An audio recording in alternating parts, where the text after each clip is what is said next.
Oh wait, nothing but the best production around here. Whoa. It is very hot today. Checking the current fire weather.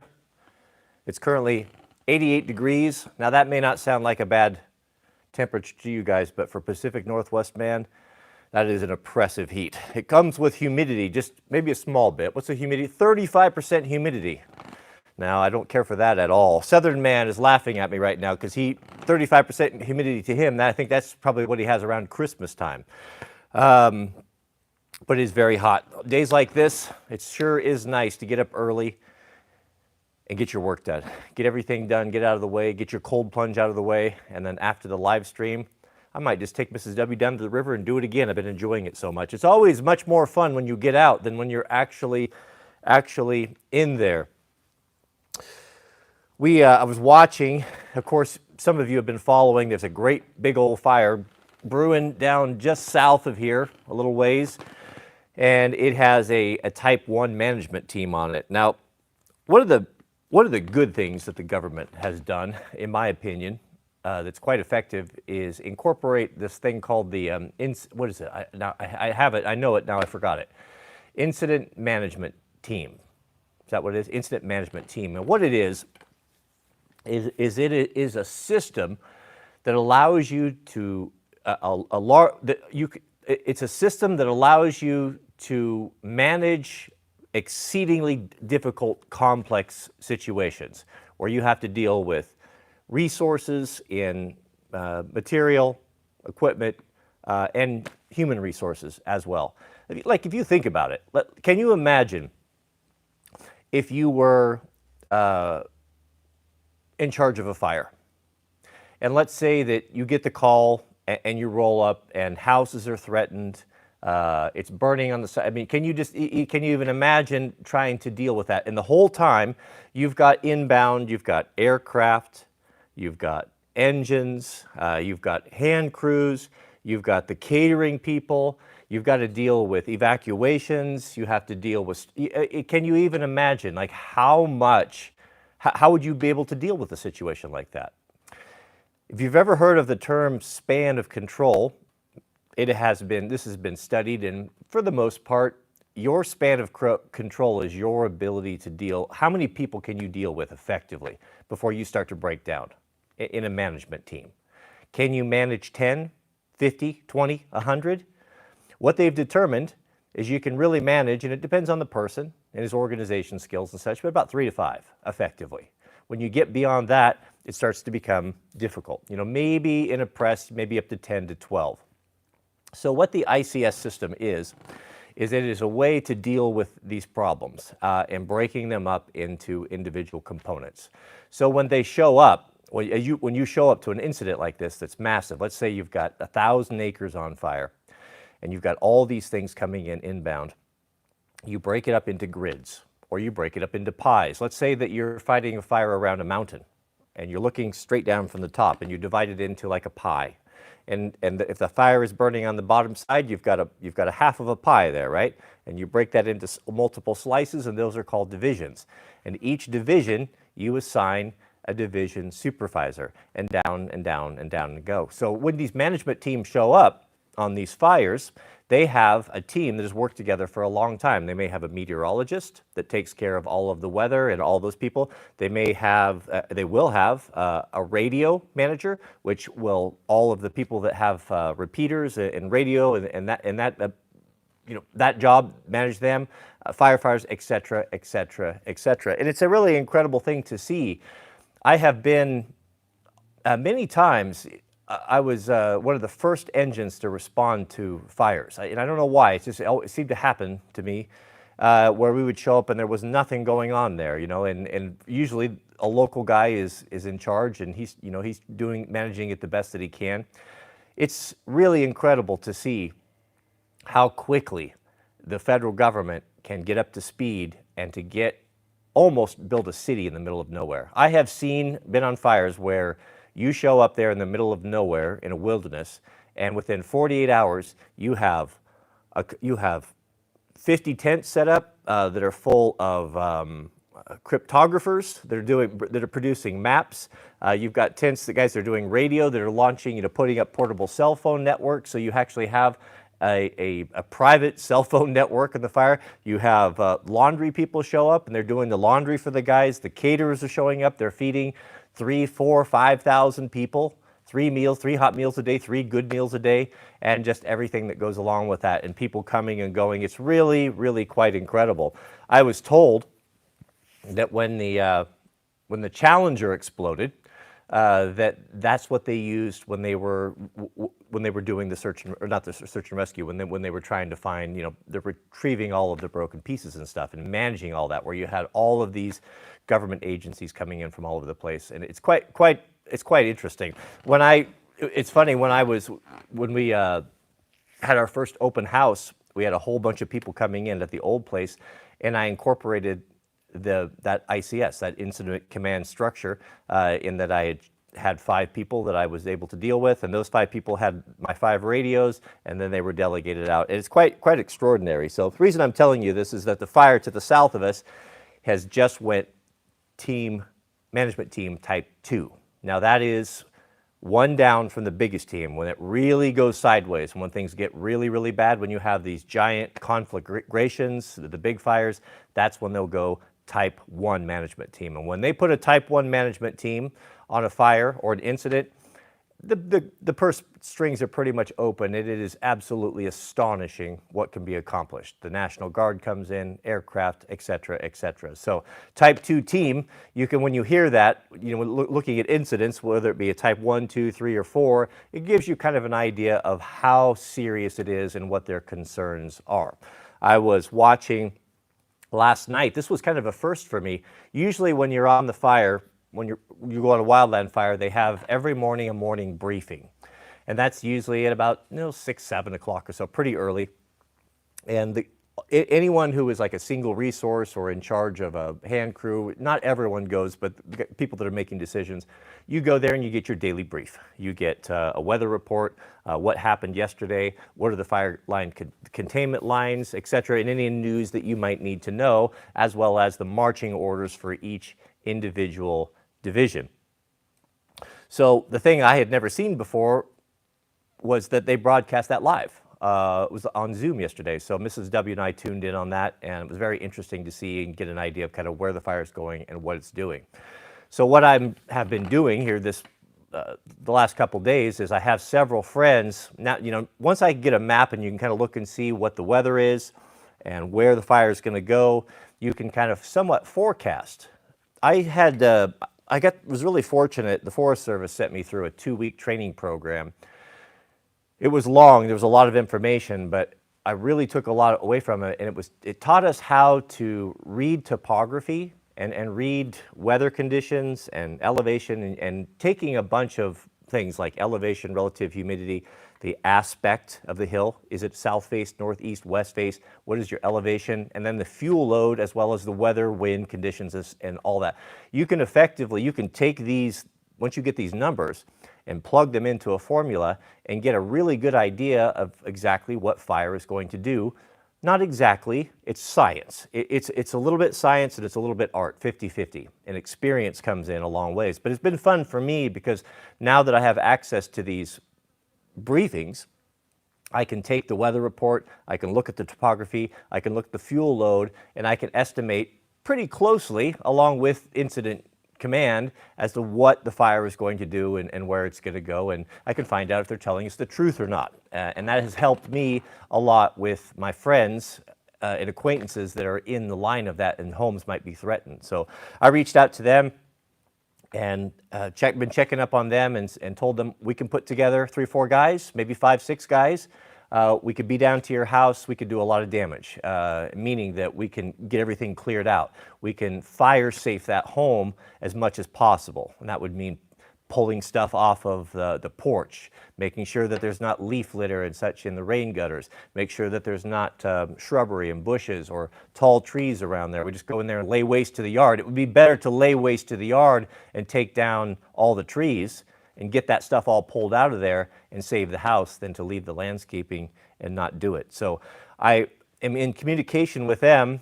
And the reason I'm telling you, folks have been asking, you know, are you going to get back into fire or do fire again? This will probably be the extent of it. So I want to have everything ready. I've reached out to a couple guys, and we have a pretty good crew, so we could supply, that we could go down there and help them out. And so that might be coming up. We'll see. It's all going to depend on the weather and what it does, and that will all tell today for sure. Oh, we have a new member, Mr. Frederico Navarro. Shout out to you, brother. Welcome. Good to have you here. And we have a member message from Northern Harvest who writes, we have a Type 3 here up in Alberta. Yeah, Type 3 is it's somewhere in the middle. You know, usually they're not super concerned about it. When they start putting Type 2s and Type 1 incident management teams on these fires, you know that they're very, very concerned about it. What's really a problem with what we have in this fire to the south of us is just the terrain. The terrain is very difficult, and it is too steep to put firefighters on. I've climbed around on there, and I know it very intimately. I've actually fought fire on there several times.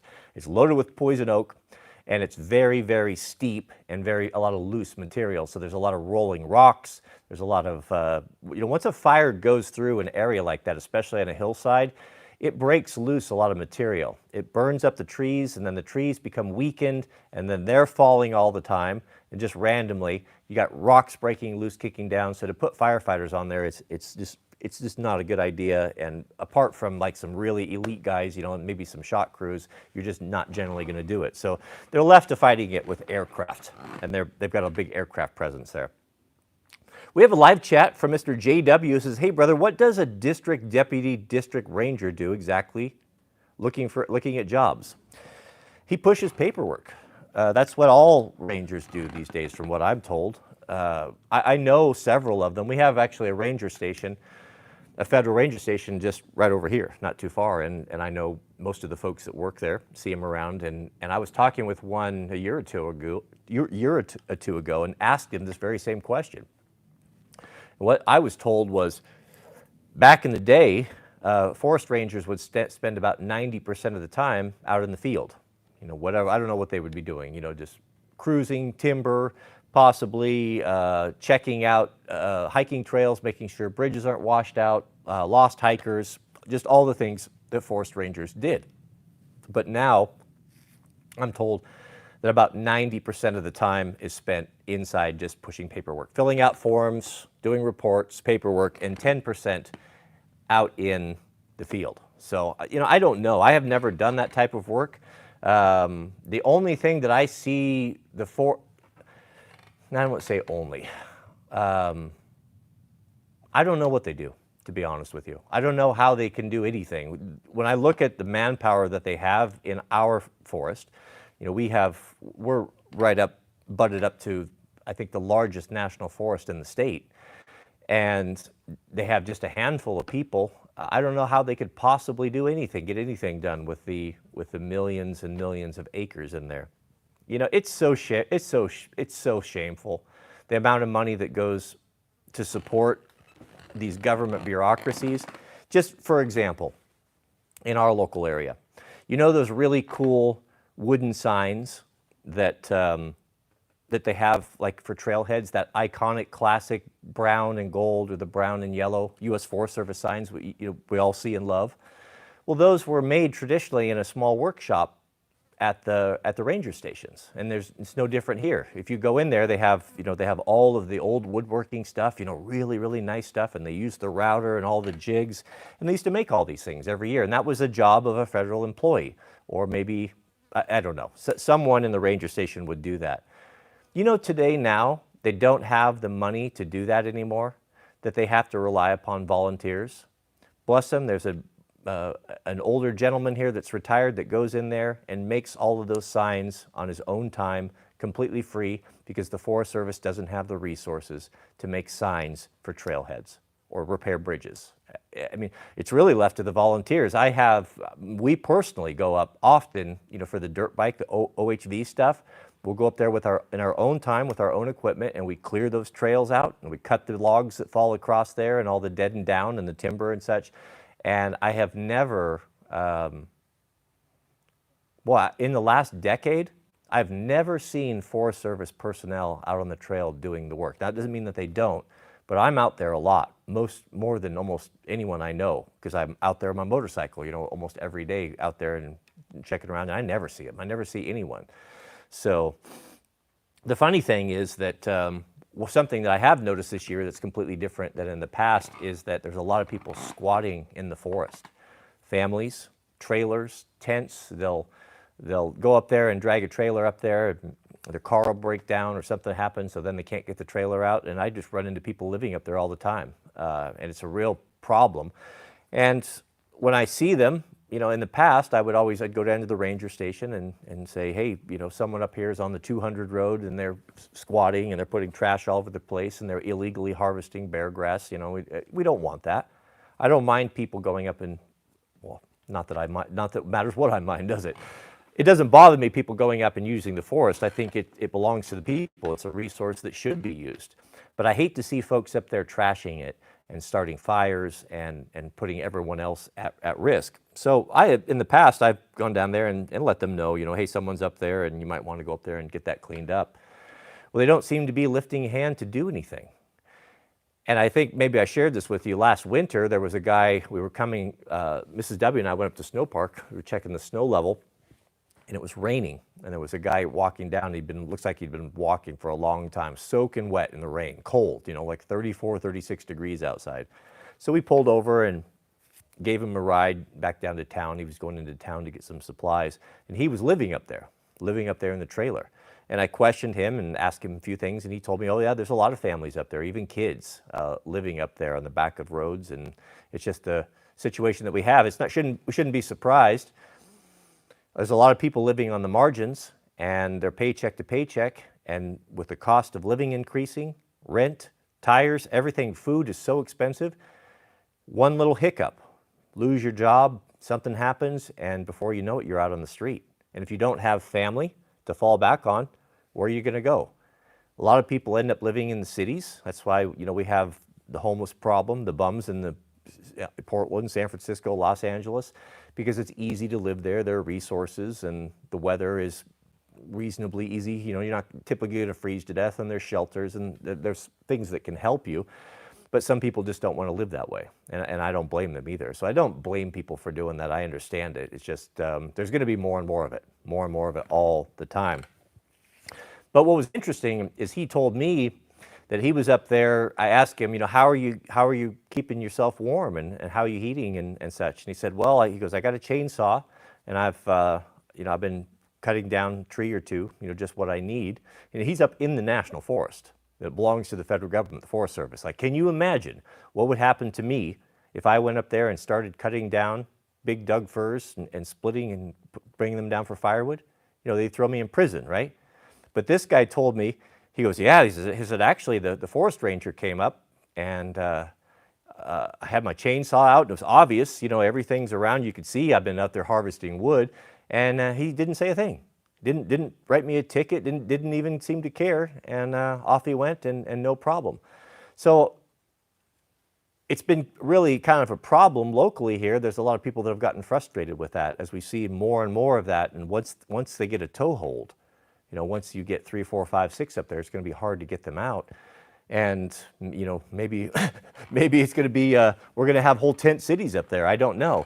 But one thing I do see is every day, without fail, federal, I don't know what their job is or what they do, but they're federal employees that work out of the ranger station up at all of the head of the trailheads, giving tickets to folks that don't have the right parking pass or what have you. They never fail to be there. They're there every single day up there making sure, and then they're insidious. They sneak up above the trail a little ways so folks will start. And a lot of these people, I think, don't realize that they need to have these things. And then they're very good at generating money and writing tickets. So they seem to be able to do that and cover that and without fail. And I know that because I see the truck that writes the tickets, because I go up the road, it's a kind of a thing I ride my bike up to a lot, and I always see them. I've never not seen them there. So there you have it. So I was wondering, so if that's the way it's going to be, that they're not going to enforce people illegally dumping and living and setting up camps in the national forest, then does that mean that I can go out there and stake myself out a couple acres in the old growth forest next to a stream and put up a cabin? What would happen if I did that? Do you think they would allow it, that they wouldn't bother me if I were to go up there and stake out my claim? Well, you know what would happen, don't you? It's always about the money, isn't it? We have a live chat from Namran Mata. Shout out to you, Namran, who writes, have you heard about the fourth turning? What are your thoughts? I haven't. I don't know what that means. I don't even think I've heard that term before, so I don't know what that means. We have an explanation here. The fourth turning is the end of the cycle of the crisis phase, is also known as the fourth turning, when the hero generation entering young adulthood faces off against the prophetic generation that is entering elderhood. In this case, it is the boomer generation retires and the millennial generation takes the wheel. Yeah, I guess I would have to look into that and think about that. I don't really know. Is that something that happens with the handing of the torch to every generation? I don't know. Well, it's probably different right now. There's a lot of ill will towards boomers from millennials and Gen Xers and Zoomers as well, because of how they squandered everything. Not all, but how they didn't have anything. There was nothing they provided for us. And I feel the same way as a Gen Xer. I was born in 1969, and I can't really speak on this, to be honest with you. The fourth turning. I'll look into it. Maybe we can discuss that. But I've never heard that term before. But it's interesting. We have a super chat from Midwest. Shout out to you, Midwest. Midwest writes, "What's a good beginning dual sport helmet?" Well, what's your budget? Is what it comes down to. I'll tell you. I can show you what I use. This is an expensive helmet, but for me, spending $500-600 on a helmet that I use almost every day, that potentially saved me when I had a bad crash just last. You should buy the best helmet you could get. But I'll tell you, for dual sport, there's nothing better than the Ari. This one here. I've got 3 of them here. This one's mine.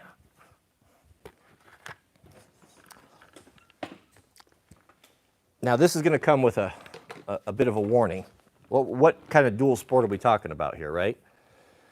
So I've had this, I've been renting this helmet this year. This is the Ari, I don't know how to pronounce it. This is the XD4.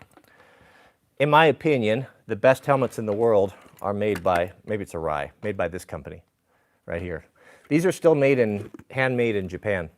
If you want to watch an excellent, very, very interesting documentary, go online and look up a shop tour or the factory tour. There's a couple guys that have went through of this company in Japan. And the craftsmanship that goes into these is amazing. These are all handmade, just like they used to be. And Ari has a very different philosophy on helmets where do you see it? It's very round. It looks, some people used to say, I used to hear this when the really outrageous helmets came out, like I've got another good one here, like a Shui, which is also Japanese. These are comparable in price, these 2 helmets. These are top of the line. But if you look at the Ari and you look at the Shui is very Space Invader-like, or futuristic, right? Long jaw on it, elongated, completely different. These are both the same size. These are my helmets, but they look completely different. The philosophy behind these helmets is that you want to keep it round like the human head. And everything on here is designed to come off very easily. It's held on very lightly. You can see I have taken this places that I should not have, and I'm missing parts because I've had them ripped off in crashes and brush. And I'm pretty hard on stuff. I usually go through a helmet a year. But the philosophy is that in the event of a crash, one of the worst things that can happen to you, apart from just blunt impact, is something catching and twisting and breaking your neck. And the long elongated shape, because that puts leverage on the neck, and it's the probability of this prominent jaw sticking out can wrench your neck off and break your neck. So, and I kind of subscribe to that. Fun fact that about 50% of professional racers that race, whether it be motorsport, motorcycle, what have you, insist on this helmet. Not this particular model, but this brand, for that very reason, because they have just proven themselves to be among the best, and the quality of everything and the fit and finish is amazing. So with that out of the way, we can talk about individual features, but this is the best dual sport helmet, in my opinion, because it gives you a lot of options. It's got a full face shield. I love the full face shield for dual sport. Dual sport, you're going to spend a lot of time on the road. Wearing goggles is fine, but it's very tiresome. And if you like to listen to music in your helmet, because we have Senas on ours, so we have really great music. They connect to our phone, Bluetooth, so you can answer, take phone calls, tech, all that stuff. It just makes it much more enjoyable. So having the full face gives you a much quieter environment so you can hear your music better. But when you get off the road and you slow down, you can throw that up. And that's what I do. As soon as I'm on the road, I'll pop this down and have all that protection from bugs and rocks and such. And then when I get on something that's more difficult, then I flip that up. And then it tends to fog because you start working pretty hard. This is not an off-road helmet. Let's get that clear. It's too heavy. If you try to go off-road, like especially hard enduro, or you're doing something where it's hot, this will kill you. This is a road helmet that you need to be moving along fast. It needs to breathe. It's just not going to be good for that, and it's just too darn heavy for that as well. So if you're talking like a true 50-50 dual sport where you're half on the road and half on gravel or dirt, then this is the helmet for you. This is the best that you can get, in my opinion. It is a fabulous, it's so good, I have 3 of them.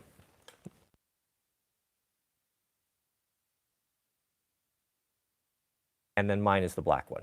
So I'm a big fan of these helmets, and I could suggest it to you, recommend it to you with complete confidence. It's one of the best things I've ever bought. I think Mr. Overton, I think he's a proud owner of a new, the same helmet. He asked me, which helmet should I get? And I just sent him a picture of that one. That was it. We have a member message from Hanky Mountain Garage. Shout out to you, brother. Hanky writes, any tips on drywall or insulation for my fixer-upper? Hire someone. Oh man, I've done it. It's one of my least favorite things to do. I will nail drywall. I don't mind nailing it, but I do not like finishing it. It takes a lot of skill. The guys that can do it well, I've worked around it a ton. As someone that's worked in construction, and when I was a construction superintendent doing retail build-outs, I did drywall at the highest level. Level 5 drywall, smooth finish, and I was really picky, really picky, because I was building $1 million stores for really high-end retail companies, and they insisted on everything being perfect. You know the reason why they put texture, where you see heavy texture sprayed all over your drywall? That's to cover shoddy work. Maybe not shoddy work, but maybe just a fast, quick job. Because when you put a texture on something, then you can't see all the imperfections. That's why fat people should wear clothing that has patterns on it. It breaks up the visual, and you can't see the fupa and the man boobs and all that stuff. So you should, if you're overweight, you should never wear non-patterned clothing. And the same goes for drywall. When I was doing the level 5 high-end drywall, we're talking like you got to come back 5 and 6 times, that many coats to do it. And I would go along with my flashlight, and I'd put my hand on everything and little marks on that. Those guys just hated me, but I delivered a good product. Well, you know how detail-oriented I am. Can you imagine what a nightmare I was to this poor drywall guys? But it all came full circle, and those chickens came to roost when I had to do my own in my own homes, and I realized how hard it was. It's one thing watching someone do it. It's a whole other thing to do it. So know that. But the problem is you may say, well, I'm going to nail my own drywall.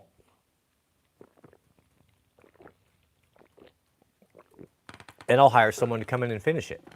Well, that's not going to work either, because anyone that knows anything will never want to come in behind you, but behind a professional homeowner who's nailed his drywall and most likely nailed it wrong and have a whole bunch of extra work to do. They would rather just nail it themselves because they know how to do it properly. So either you almost have to do it all, or you have to have someone come and do it.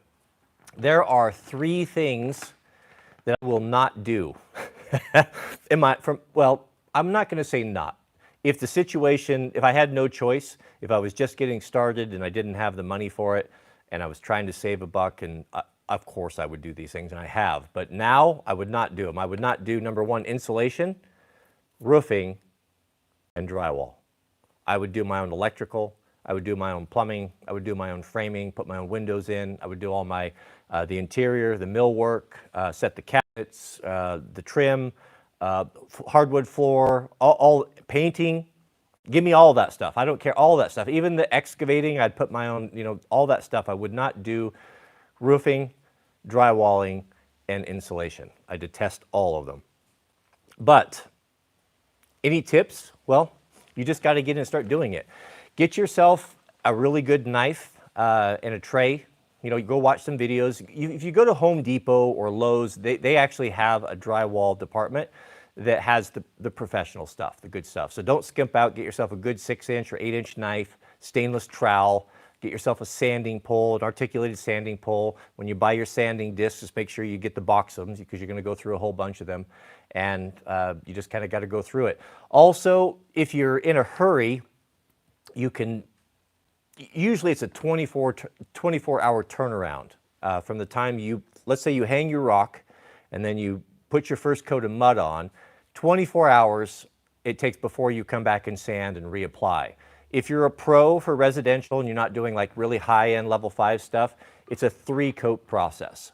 1, 2, 3. So your first coat, second coat, and then your third, which is your skim coat, the final coat, you put that on. You can speed that up. We've been in a pinch and done it quickly where you can buy hot mud. So you can buy mud that sets up quicker in 15, 30, 16, or 60 minutes. I don't remember exactly. But what I always did was I would mix in a little bit of that hot mud with my regular mud. You want a big drill with an auger, and that will speed up that drying process a little bit, and you can get 2 sandings in one day. Also get some heat on it. If you're going to be doing this in the winter time, you really got to get heat on it, get a propane heater on it. But it's not rocket science, but it does take a lot of skill. And it's very frustrating. It's hard to learn. It takes some time. The guys that can do it well are pretty impressive. He also goes on to say, Mr. Hankey, Radio Made Easy is awesome, by the way. I've ordered a few $100s of stuff for me and friends. Yes, Evan over there has been taking care of you guys. I've been very delighted to hear nothing. I have heard nothing but positive reports back from what Evan's doing. Evan put together our Proho 3 radio kit. He's getting those out. I would just think the world of him and his family. We really appreciate them out there. He's offering a service, gentlemen, that has made my life a whole lot easier.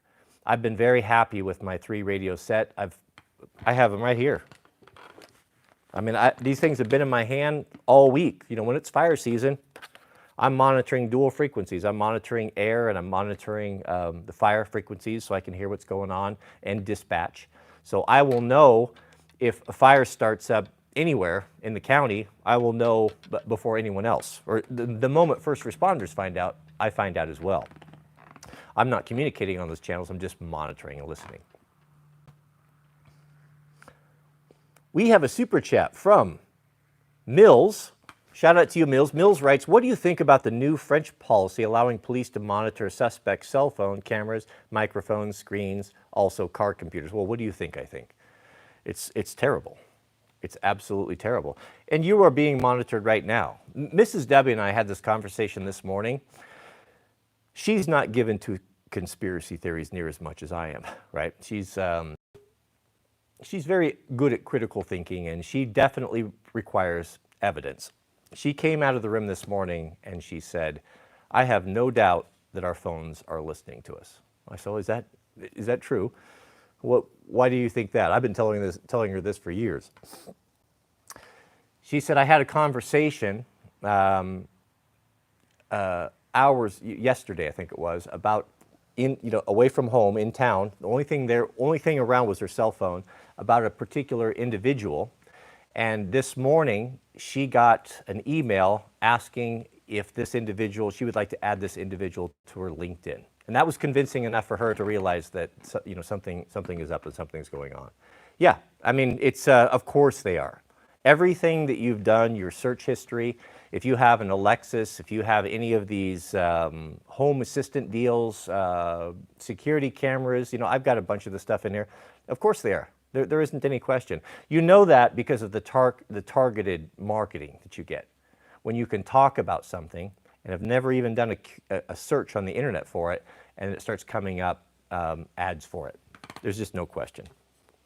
Yeah, well, I think France has fallen. I think it's reached the tipping point. It was very inclusive, and its wonderful migrant policy is giving it some trouble right now. The city of lights, no longer. Yeah, it's terrible, obviously. Mr. Jason Barr, you had to go there. He had to remind me to lock my 940. You know what I'm carrying today? It's not my 940, 9400. 9400, if you're wondering, is a Benchmade knife that is an assisted opening, and it comes out very aggressively. And there is a bit of a learning curve, I found out, as I laid my finger open to the bone. And that the two of us have been separated for a while. I have it over in my wardrobe, and I look at it every day, and I end up picking up this little one. This one never jumps out and stabs me. But I do like it. It is in my rotation of my top 4 that I do work in there. But thank you for the reminder. If you do carry an automatic knife, or not an automatic, but an assisted opening knife, be sure you lock it. I heard horror stories, not only my problem, but a lot of you told me of times you had it open up in your pocket, and you know, that's pretty close to that femoral artery. You know, and you think that something like that couldn't happen, but things can happen. Strange things can happen. I read years ago about a story in Reader's Digest. Well, I'm dating myself there. Back in the day, before the internet, when we had rotary phones, every single boomer had Reader's Digest, a subscription to this magazine. It was a small book, not so big, full of stories and different things, next to the toilet. Put 7s in the chat if you remember Reader's Digest being next to the toilet pretty much everywhere you went back in the day. And I remember reading a story in there talking about strange things happening about a farmer that was out plowing his field. He had an Australian Shepherd that he had taught to jump in the irrigation ditch.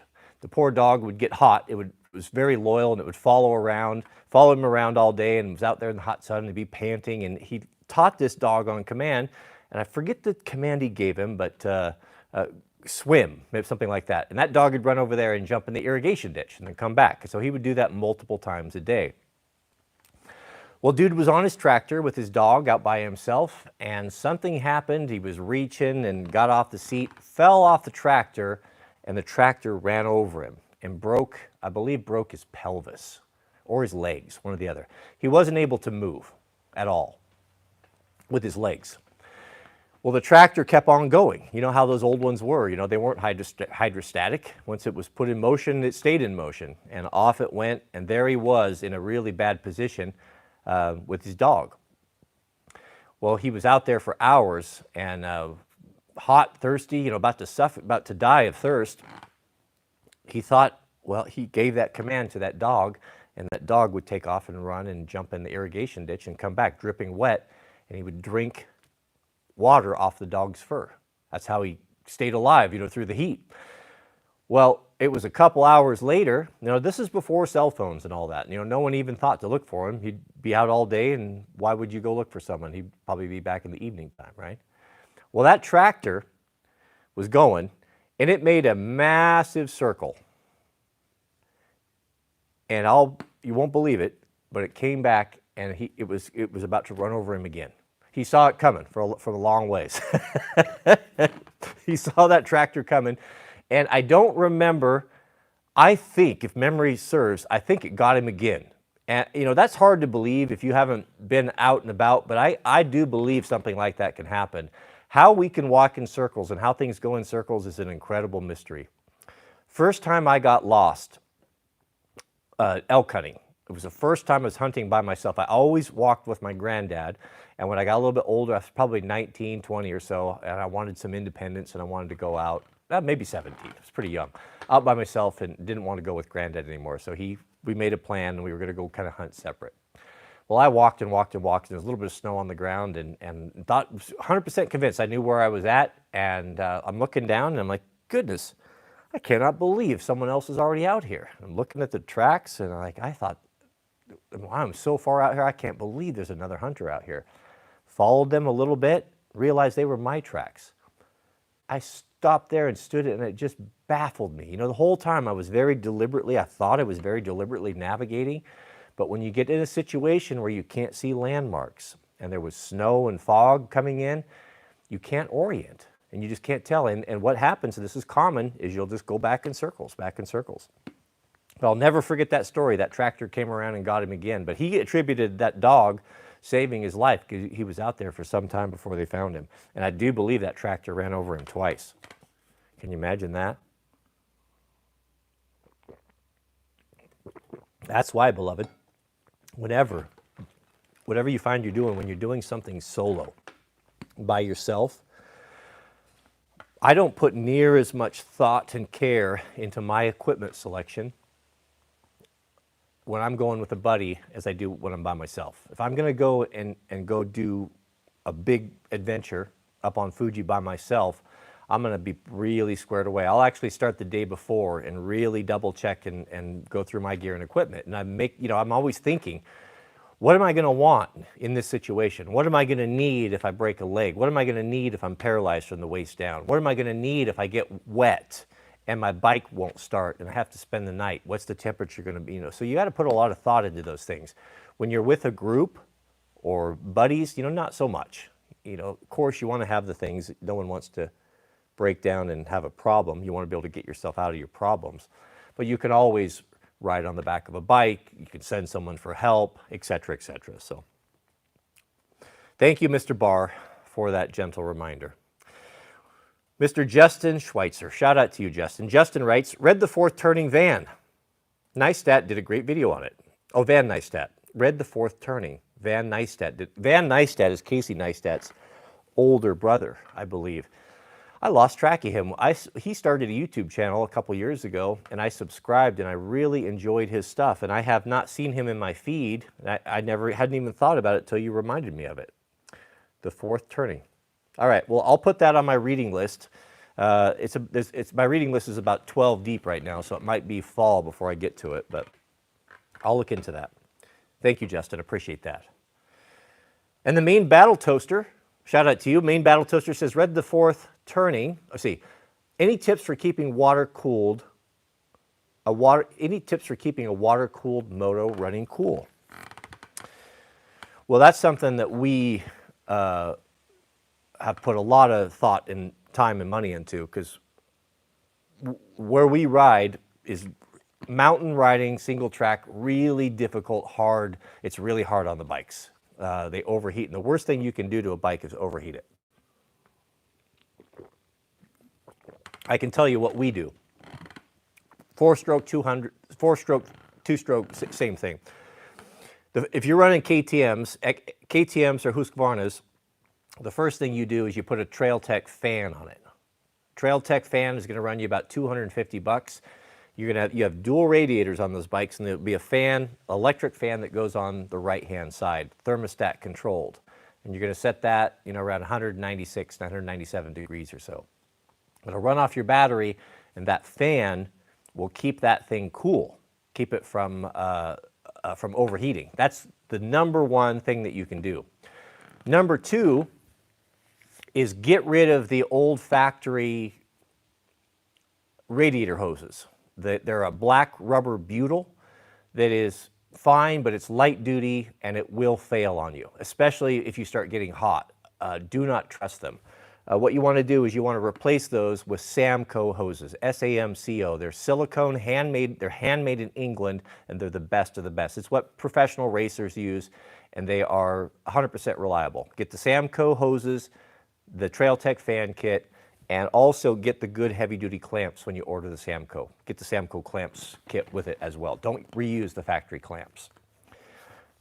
Many of the bikes are going to have a thermostat on them. It's a complicated, you'll see it when you get in there, a bunch of hoses, and that really restricts the coolant in that it's got to go through a whole bunch of plumbing before it gets into the radiators and gets cooled, and it really restricts it. You imagine drinking through a straw that's too small.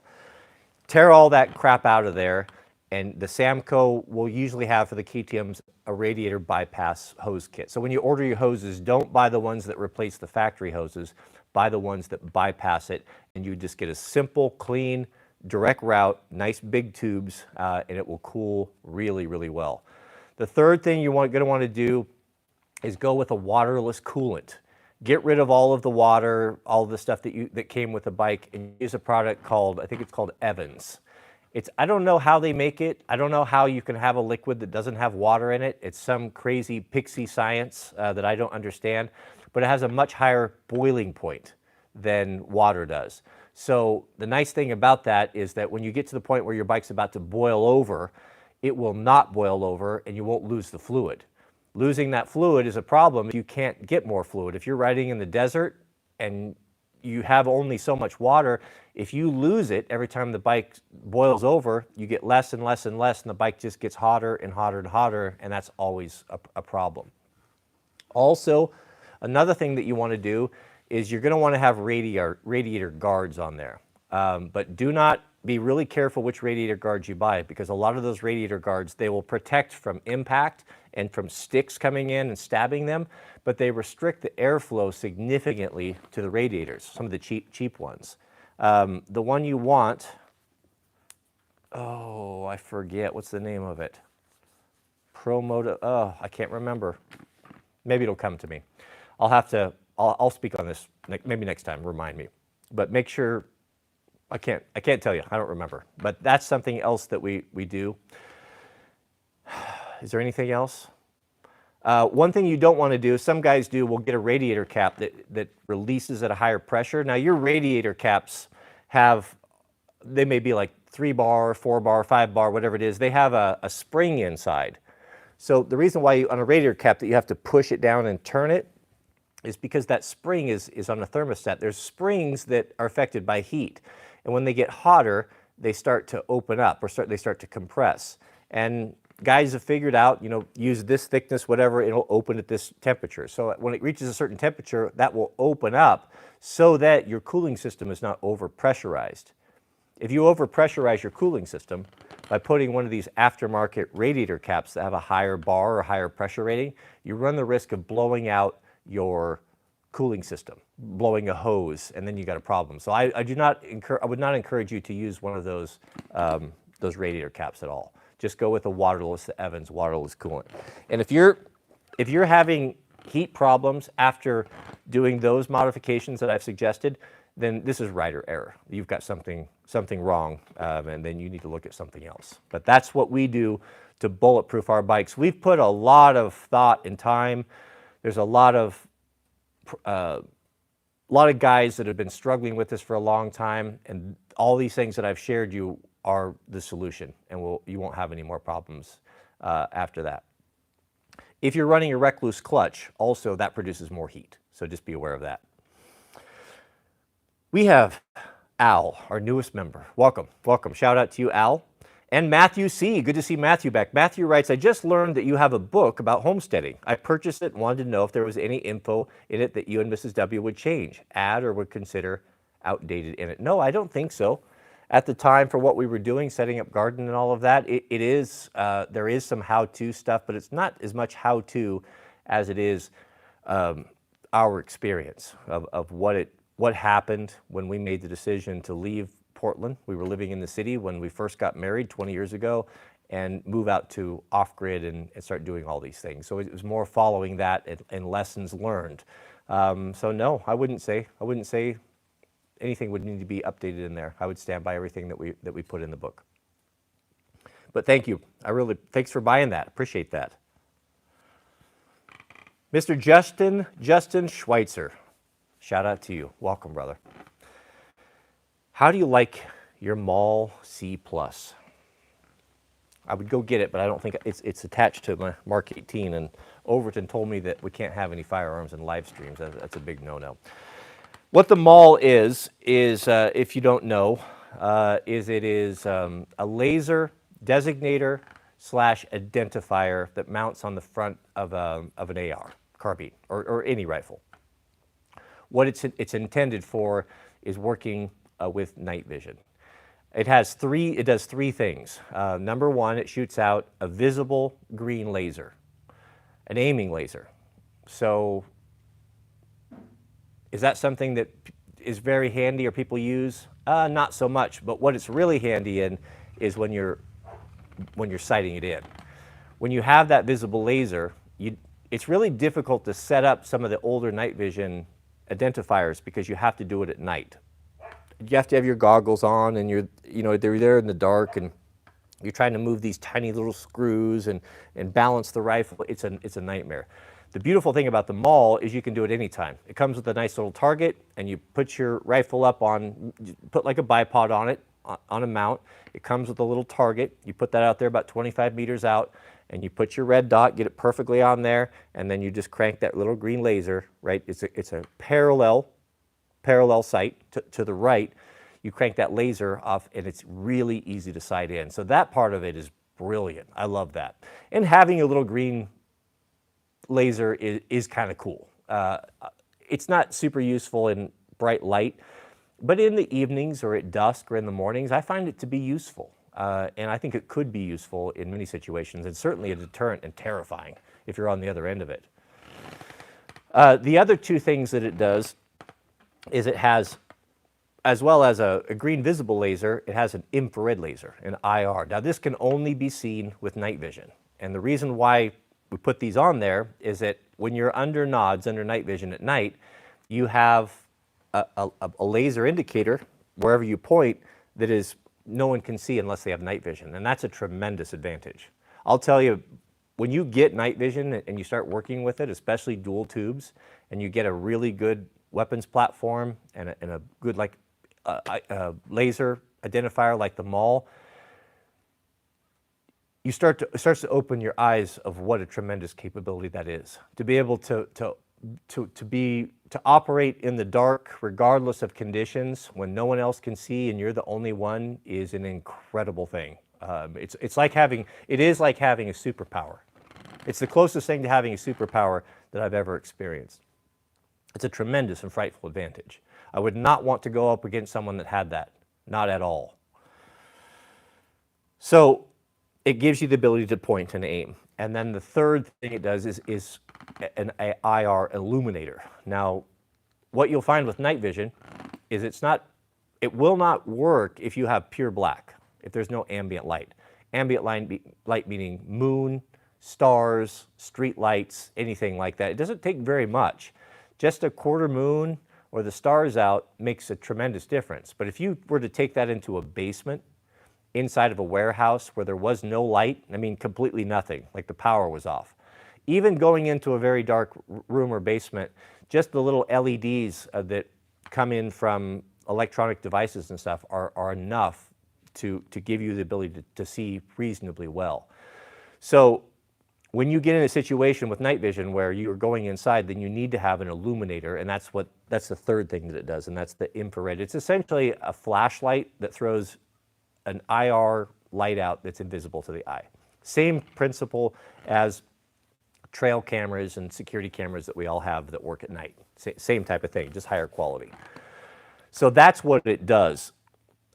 It's the only one. I have two. I have that one, and I have an X400 for my pistol that I can shoot with night vision.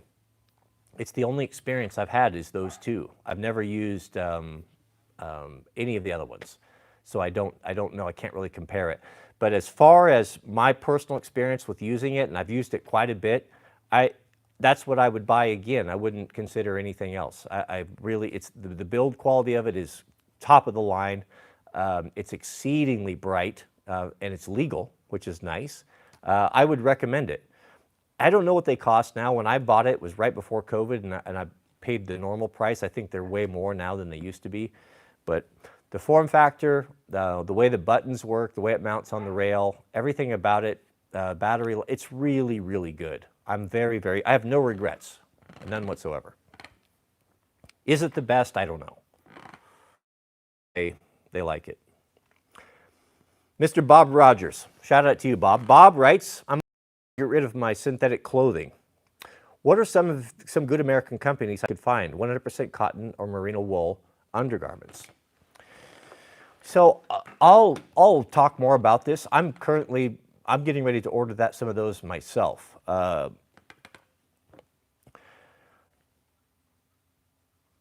I can't. I'm doing research on this. Mrs. W and I are both have been doing this in the evening. She's ordering. She's changing our bedding. We're gonna replace our cotton sheets that we have. We have cotton sheets in the summertime, and then in the wintertime I like to have flannel sheets. Everything's nice. You know, cotton's not a problem, but I'm really interested to try. I would love to try sleeping on pure organic linen for a time and see. 6 months to see if it's any different. See if I feel more energized in the morning. See if I sleep better. You know, I just don't know. We're going to try it. So she's researching that right now to find out, you know, what's what. And you got to be really careful about this stuff. You want to make sure whatever you're buying, if it's going to be on your skin, this is what I'm concerned about. That I want to know the manufacturing process. Were there heavy metals involved in it? What is it dyed? If it is dyed, what were the dyes? Were they synthetic? Were they chemicals? Is it petroleum based? You know, I want to know all these things. So I'm just now in the discovery phase with this, but I'm finding out that there are definitely some certification or some industry standards for pure organic cotton, pure organic linen, pure organic wool, et cetera, et cetera, et cetera, which guarantees, if you're a manufacturer, that if you're sourcing this material from flax, whatever, that it's going to be pure. So I don't know yet. You know, one thing you can be sure of, you have to be careful. You look at a lot of things. Be careful when you're ordering. You're going to have, if you really want to go down this road, and I am going down this road of getting back to God's plan and getting contaminants and poisons and toxins off of my body and my skin and out of my home, then it takes effort, and you definitely have to work at it. Anything that's stretchy, that has a spandex material, like a cuff of a sweatshirt or the waistband of your underwear, you know, anything like that that's stretchy, that is automatically a guarantee that that's a product that you don't want. That's going to be polyester, synthetics, rayon, spandex, all of that. That's all stuff that's going to be operating on the lower end of the frequency. Now, when they test people that are on their deathbed, now the normal person, we talked about this yesterday, the scientists have proven that the normal person's frequency is 100. Healthy adult person, they resonate at 100. The exact same resonation, is that a word, of organic cotton. Non-organic cotton is 70. So that puts a drain on you. Where linen, we talk about linen is a super fabric, it resonates at 5,000. So it's essentially, what the scientists are saying is that it's giving you a charge rather than draining you. So I got to looking into linen clothing. I've never really owned linen clothing. One thing I found is that it's quite expensive, and it seems to be somewhat delicate. You know, for someone that I like to wear heavy, strong, durable, self-edged denim. You know, I just thought, you know, I don't know if I can get into that. So what I'm going to do is when I went through my wardrobe and I double checked again the last couple days, everything that I own that I put on my skin is wool or organic cotton, and also the dyes. So, you know, you take I wear, my clothing 99% consists of Ironheart. That's my brand because I know where it comes from. It's ethically sourced. It is handmade in Japan by people that are paid a living wage, by craftsmen, and it is good as it can be. And it's made to last a lifetime. This seersucker shirt, self-edge, made in Japan, pure indigo. I know the dye, I know that the fabric comes from, you can go find out. I know when it's on me, I know it's on me. I'm not being poisoned. I don't have some petrochemical on me. I'll also wear leather. Leather is also a good one that you can wear that matches very well the frequency of the human body. So buckskin, leather shirt, that sort of thing. Pure virgin wool, leather, or organic cotton, or linen. That's what you want. So where I'm going to start, here's what I'm going to do. Where I'm going to start is we're going to invest in organic linen for the bed. That'd be pillowcases, sheets, duvet covers, that whole thing. So half of our life, or good portion of it, that we will be in contact with that and enjoying the benefits. It almost would be like, if that is indeed a super frequency material, vibrating at 5,000, that's kind of charging you up all night, is kind of the way I see it. So we'll start with that. After that, I'm going to get my house clothes. Look at what you put on. What do you put on Saturday morning when you're going to be chilling around the house, when you're done with the work and you just want to be comfortable on the couch? You put your old sweats on, your softest t-shirt, right? Instead of doing that, I'm going to order a set of linen upper and lower. So something that's kind of loose with a drawstring, that's comfortable. Imagine like a lower sweat pant, but it's pure linen, but no elastic, no spandex, no contamination from any of these petrochemicals or these low frequency materials. The point I forgot to say is that the frequency that these materials resonate at, polyester, spandex, rayon, even silk, is down in the 15, 20. That's the same frequency that you would get from someone that is mortally ill or diseased, sick, or just about to die. So that, to me, and a lot of people believe that it puts a tremendous draw upon your body. So these women that are running around with the spandex leggings on, or if you're wearing Under Armour or all that trash, you ever wonder why you stink? Why you get your body odor or you get stinky feet when you wear synthetic shoes? Have you ever noticed that? I've never had stinky feet. I've never been a stinky person. Some people are, some people are not. It's just you either have it or I used to think you either have it or you don't. There was one thing that I would wear that made me, two things actually, something recent that made me stink terribly, so bad that people would complain about it. And that was my rock climbing shoes. I would put on my and I always wore leather shoes. I've always worn high quality footwear. My mom sold shoes at a high-end store when I was younger, and I just got exposed to it. My granddad insisted on only buying the best boots. And so I've never ever worn cheap or synthetic shoes, always good quality leather, a lot of times handmade shoes. The climbing shoes were a synthetic, and that synthetic, when it came in contact with my body, just made my feet stink terribly. People would even complain about it, even on the rock face. It was very, very strange. I've not come across that since until recently when I put on a synthetic, like an Under Armour shirt. Premier Armour, Premier Armour sent me like an Under Armour short sleeve shirt that has a pocket in it that I put a ballistic panel in. And I wore that around before I did the video on it. I wore it around for a day or two, just trying it out and getting the feel of it. Mrs. W was complaining, like, "Oh, you smell terrible. What? You need to take a shower."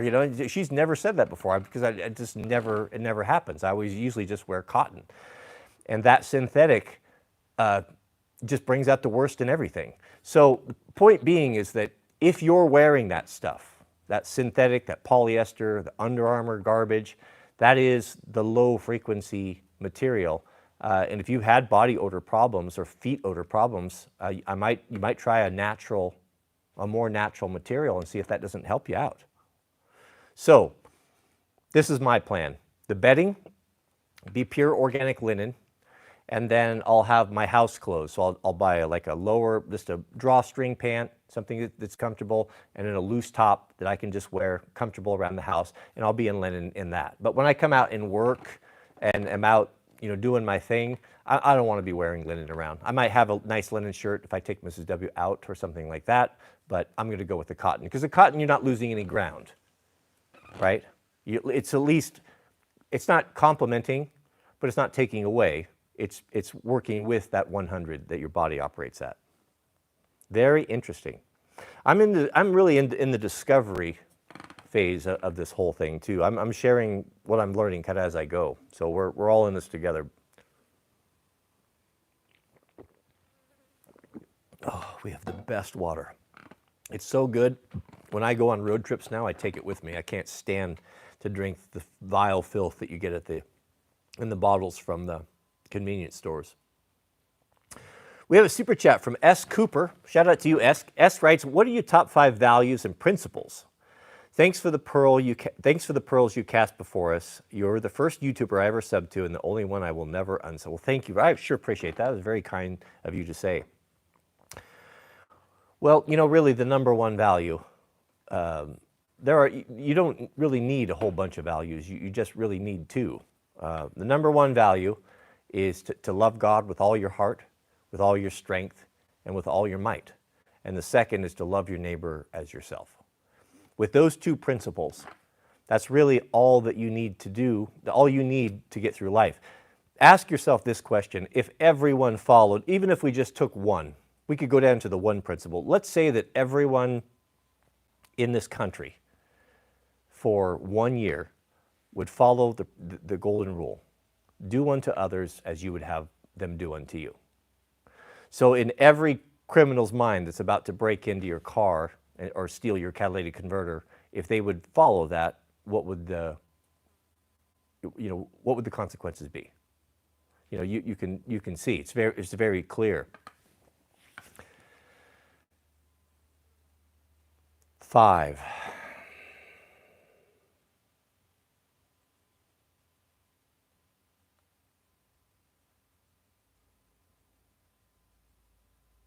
I'm just thinking on this, trying to think the things that are really important.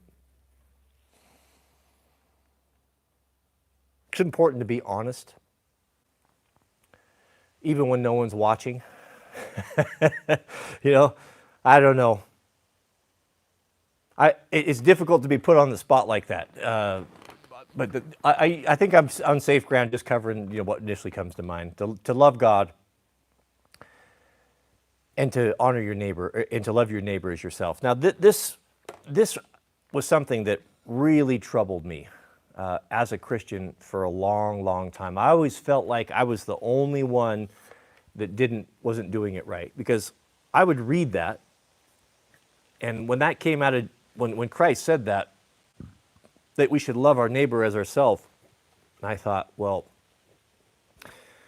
at first when I was really new in it, I thought, my neighbor, so does that mean the guy that lives next to me?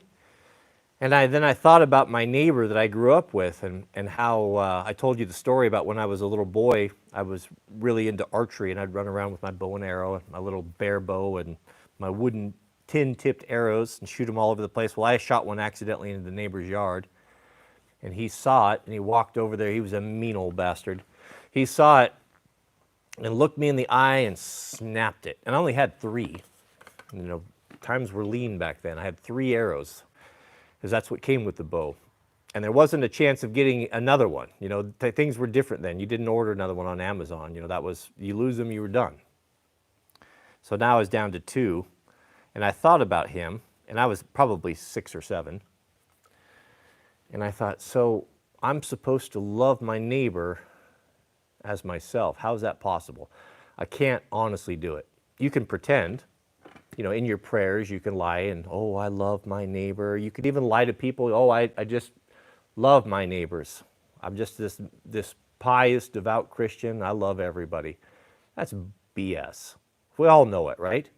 How can you love a guy like that? How can you love a guy that constantly undermines you and lies on you? And how can you possibly do that? But yet, here we are commanded to do that.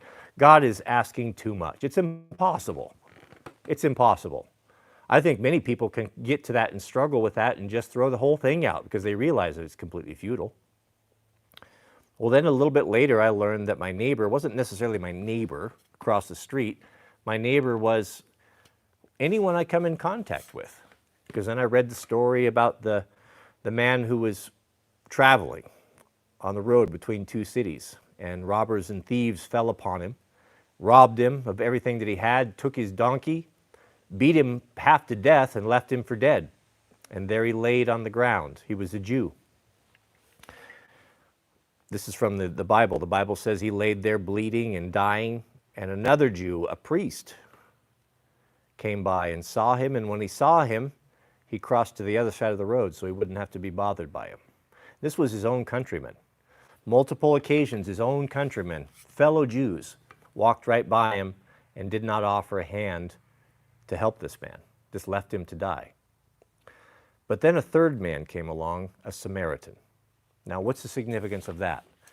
Samaritans and Jews hated each other.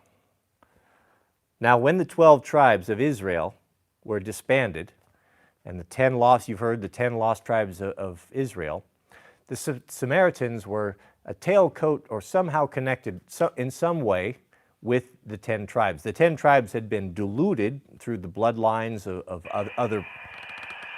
other peoples, but they still claimed the inheritance of Abraham, and they still followed very similar doctrine to the Jews themselves. They were actually quite similar in their beliefs. But the Jews always were very racist towards them and felt them to be second-class citizens, and they wouldn't even want to touch them. They wouldn't even associate with them. They despised them. So the fact that the Samaritan, which would have been hated by this Jewish man that had been fallen upon by the thieves, the Samaritan comes up, and you would think of all people, the Samaritan, would be the last one to help this dude. But that's not what happened. Not only did he help him, he loaded him up on his own donkey, gave him food and water, took him miles and miles across the road, braving the bandits and all of that, and brought him to an inn and where he could be cared for. And he said to the innkeeper, I'm going to give you some money to pay for whatever the care costs for this Samaritan, and I'll tell you that if it's more than this, when I come back, he would regularly make this trip. When I come back, I'll make it right with you. So Jesus told this story to make the point to the hearers of who is your neighbor. And the story was, the neighbor is anyone that comes into your life that's in need. That's who his neighbor was, even though he was a Samaritan. So I read that, and I understood more. I'm starting to get out of my childlike understanding. I understood, okay, so my neighbor is not the mean old dude that broke my arrow. My neighbor is anyone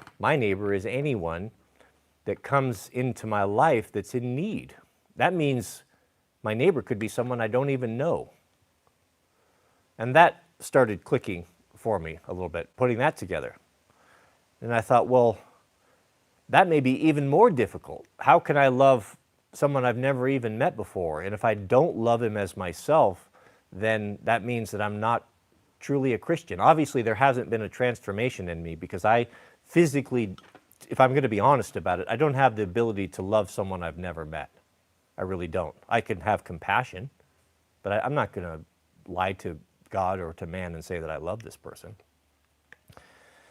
What Jesus was talking about when he says to love your neighbor as yourself is to help one another. That's what he meant. To love your neighbor as yourself is not to manufacture an artificial feeling that you need to lie about or pretend is real when you know it's not. To love your neighbor as yourself is to carry one another's burdens. That's what loving your neighbor is. And that really is, apart from, you ask for 5 guiding principles for life. I don't think you need 5 guiding principles for life. I think you just need to follow that one, to love God and to love your neighbor as yourself. In other words, to carry one another's burden. Whatever you find, whoever it is that shows up in your life that's in need, it could be a hug. It could be helping put a transmission in. It could be loaning a guy $500 to get through the week. Whatever that may be, God tests you. God will bring situations into your life, and you will be how you react towards them.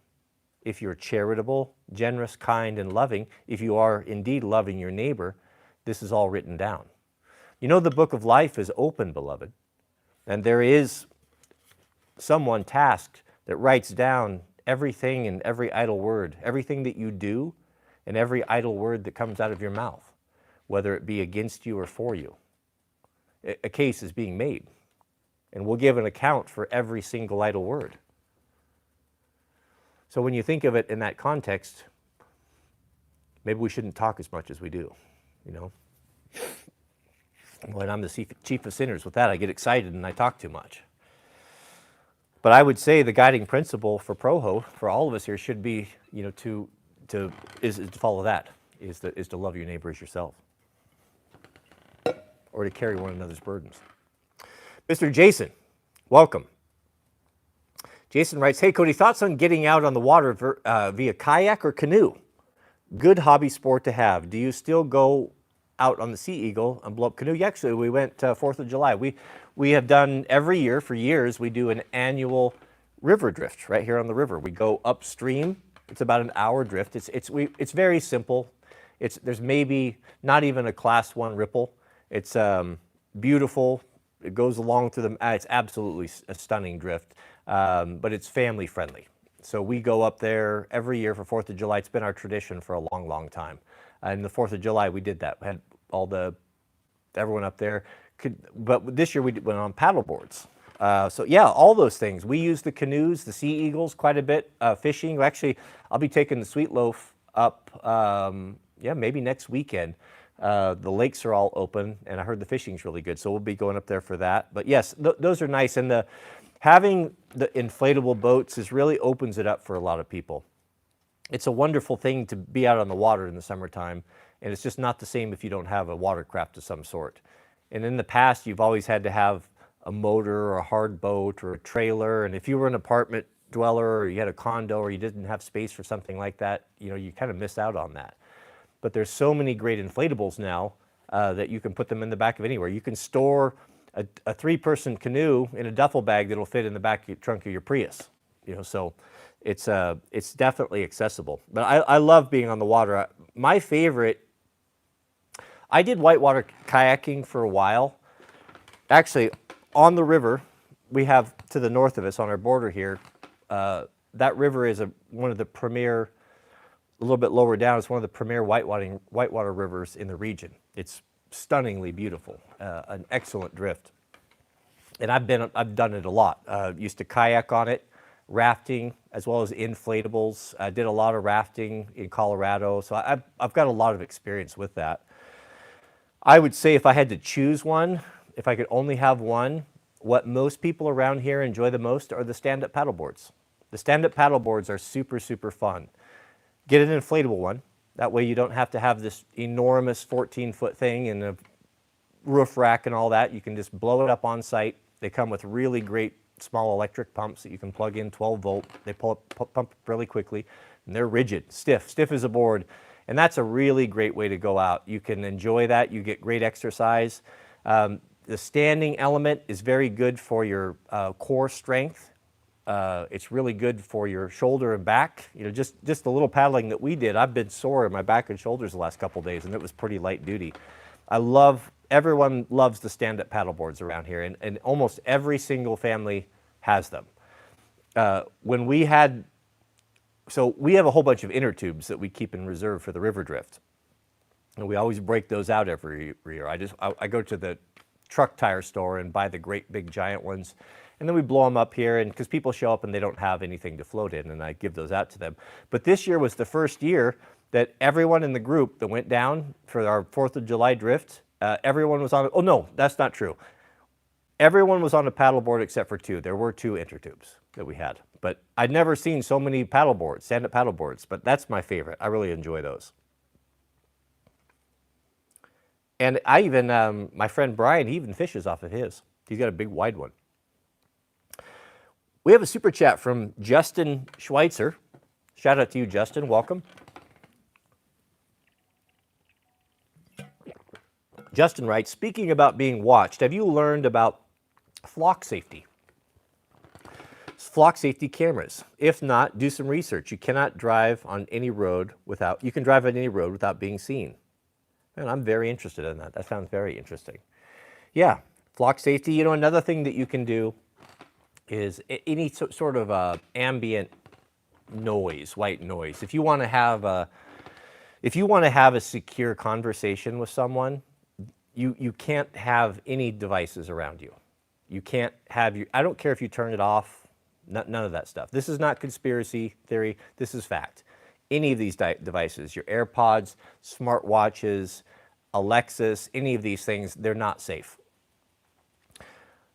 There's even ways, I believe, that they have to listen to us even devoid of these things, which, you can go in and watch. You can watch there's a couple episodes of the Sean Ryan show where some people basically pull behind the curtain some of the technology that the government has to spy on people, and it's breathtaking. It's almost science fiction. But from what I understand is that if you really want to have a secure conversation, the best thing you can be around is something that's making a rattling noise. You know, a piece of equipment running, an engine, or water. Water's really good. So you can go down by a water or rapids, that sort of thing. And if you want to talk and have a conversation without anyone hearing you. But I don't know about this flock camera. I'll look into it. I'm a little bit skeptical. There's a lot of snake oil in that industry, the automotive industry, about special paint that covers up license plate readers, you know, etc. But I'm not going to dismiss it from just out of my ignorance. I'll look into it. Mr. Jamie, welcome. Good to see Jamie back. Jamie says, what are some creature comforts that increase the fizz while working in the shop? Have a fridge and sound system looking to get in order.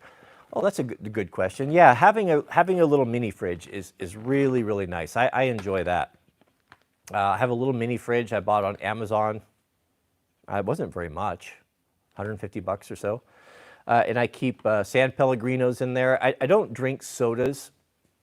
I don't drink sugary drinks, except for once in a while. There's a little taco shop that we go to, I don't know, maybe once a month or so, and they have, in ice, they have the Mexican Coke in the glass bottle. If you don't know, Coca-Cola that you're fed as an American is sweetened with corn syrup, which is poison. Corn syrup is poison. Corn syrup is poison. Corn syrup is poison. I want you to understand that, beloved. The Mexican Coke uses pure cane sugar, the way it used to be. Is that good for you? I'm not saying that, but I'm saying given a choice that's better.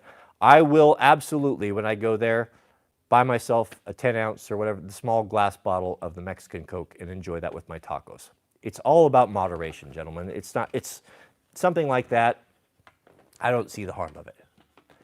Go out when you're with your kid at a birthday party, you know, someone gives you a piece of birthday cake and some ice cream, that's fine. But what I'm talking about is just the day-to-day general rule stuff. You don't want to make a habit of drinking soda. You should not be drinking soda. You should not have soda in your house. Pure water. And pure water is what I drink throughout the day, but I want something more towards the end of the day. And you know, if you are someone, you know, like I was for so many years, enjoyed having a beer or two after work, or, you know, maybe a whiskey drink or a scotch in the evening, and you can get into that habit and you really look forward to it. Do we not? You know, I still miss that sometimes. I don't drink like that anymore. You know, I don't even have that in the house anymore. So I wanted something in the house that was maybe a replacement for that. And we like, what we drink as the family it's either water or we drink JT's kombucha. Now, most kombucha is terrible. You've probably tried it and thought, I don't want this wretched stuff. But I tell you that if you get the gingerberry in the GT's kombucha, give it a week. Make sure you give it a week. It's a very strong, it's a very zesty drink, as Jeremy Clarkson would say. But it's quite delicious. So I enjoy that. It's nice to have a special drink to look forward to at dinner, and that's what we enjoy. I'm getting off on a tangent, but in the shop here, I will keep sugar-free San Pellegrinos, sparkling waters, sometimes a Gatorade or two. That's usually for the kids, but I try not to. Usually that's something that someone brought over at a party. And that's what I keep on there. But it is nice to have. It's nice to have a cool drink, especially in the summertime. It's really a wonderful hospitality item when you have folks come over. Hey, can I get you a cool drink? No one ever turns it down, and everyone appreciates having a nice blood red San Pellegrino. I mean, it's one of the pleasures of life, right? My local sheriff stopped by here, which I've been friends with for years, and every time he comes by, I give him one. He always likes it. I think he comes by to get a zesty drink sometimes, but yeah, having that is very nice. Having music, I enjoy that as well. I like, you know, being a Gen Xer and coming from the days of Tower Records and cassettes and records, when you had to take like really hard, when you had to spend like an hour and a half of your wages to go buy a cassette tape just to get one song that you wanted to hear. You know, people don't understand how amazing it is to have all music on demand all the time. It's not lost on me. I knew what it was. I knew what it was like not to have access to that. You'd have to wait for the radio. There was even times, you know, I know, put sevens in the chat if you remember this, where there would be a hit song that came out and it just hit a certain way and you just loved it. But you didn't, either it wasn't available to buy or you didn't have the money to buy. How many of you would sit around with your tape recorder and wait for it to come on the radio? And the moment it came on the radio, run over there and push the two buttons. You had to push the play and the record, ka-chunk, to start recording and record the radio off of the speaker. That's what we did, man, and you listened to it over and over again. That's the way that it was. So I appreciate that. My granddad lived through the Great Depression. He knew what it was like to have nothing, to be super, super poor. So he always appreciated everything that he had. He always never threw anything away. He was always very thrifty. He wasn't cheap. There's a difference between cheap and thrifty. Cheap is a trait, a personality trait that I cannot abide. No one in my inner circle, no one will be my friend that is a cheap person. Someone who's thrifty, that's a whole different thing. That's an admirable thing. Something that I don't possess, obviously. But I appreciate that music. So I understand. I have the little, I like Apple stuff. If you're a creative person and you do creative work, you just can't get with the PCs. The Apple workflow and be able to work with the phone and transferring files and everything, it's beautiful. It's a beautiful, beautiful ecosystem to work in a creative environment. I like the little HomePod, but I also understand that this is a spying device. I get that. So the way I look at it is I'll use it, I'll come in and plug it in, but I really enjoy, as I'm working, having a hands-free option to say, you know, I'm not going to say her name because if I do that, it'll activate all your phones, but hey, so-and-so, play thus and so, or repeat, to be able to hands-free. So I never have to get up and push on buttons or fiddle with touchpads or anything. I really enjoy that a lot in having the music. So something like that is nice. Just understand that it is. You are bringing a snake into your bosom if you have these devices. Just understand what they are, what they're intended for, and how they're used, and you know, act accordingly. Apart from that, you know, another thing that I really, really enjoy. Can I flip the camera and show you guys something? Is this little guy right here. I haven't done this before. Does this flip? Yeah, there it is. Hopefully it doesn't end the stream. Yeah, right here. So this little bench, I just did a little short video on it today. This little bench is about 45, 46 inches across, and it's 18 inches deep, and it's made out of aluminum. It's made by the Jegs company, Jeggs. It's $200 on Amazon, and it comes with two sets of mounting pucks. If you look right there, there's a little puck with a wood screw. There's 4 of those. And what you do, whatever surface you have, you screw those pucks to them, and they're very clean. They look nice. So let's say you had a camper, RV, toy hauler. You could put, even a truck, you could put those little aluminum pucks on there with stainless hardware. They're really high quality on, and it would not look unsightly. It would look like something that was, it would look something that's nice, right? Well, it comes with 2 sets. What's cool about those is that now you have a table that it's not just limited to the wall you stick it on. This table comes out in the wintertime and it slides right onto the inside of my snow bike trailer. And that's what we use when we're getting ready and we're putting our packs on it and packing our lunches. And having a little table like that in your work environment is just the best. It's absolutely the best. So if you have a garage space or a little space that you work in that you don't have like a dedicated admin type of area where you can keep your laptop and all your stuff, that's really a good option, and you can take it with you when you go camping. And it also folds down, so if you tip the latches, it tips down and then stores against the wall, so you can pass by it if you want to put it inside of a trailer. But that right there has been really, really nice. And then right here I just have, you know, just the louver board there for just small incidentals and things that I just grab and use all the time. What else do I like? Good lighting. Good lighting is essential in a shop, I think, especially when you get older. I didn't think that this was a priority, or never made it a priority when I was younger because my eyesight was so good. But now I don't see as well in the dark. And you can get really frustrated if you can't see stuff, and there's no need for it. So having a good light that you can move around with you, something on wheels. You know, I'm not saying you need to go crazy like this, you know, the studio lighting sort of thing, but the principle, you know, there's a lot of job site type of lights that you can purchase. And I'm really of the philosophy, my philosophy of putting shops together has changed significantly, and I don't make things permanent like I used to. I had to fight against that when I moved in here. Like automatically I'm thinking, oh, I got to put in a great big 240 compressor, and I got to plumb all this air hose, and I got to put dedicated lights and all this stuff that is going to stay here and never move. And if I ever move or leave, I'm not taking it with me. So I've shelled out hundreds or thousands of dollars for something that I'm going to leave behind, because people move a lot. You know, you've got to be flexible, especially in this environment, to move across the country. So if you're in a position where you're setting up shop, you're setting your area, your personal area, think about, rather than buying lights that are going to screw to the ceiling and be permanent, think about portable options that will fit more than one roll. It'd be cool to have a light solution that was, you know, whether it be a DeWalt or a Milwaukee, that was something that you could really enjoy in the shop, that you could move around, that you could light whatever you're working on, but also take and use in other places when you're remodeling your house, or take camping, or use in an emergency. You know, I like having those options. So when I'm making decisions on air compressors and lights, you know, for example, to be honest with you, for most people,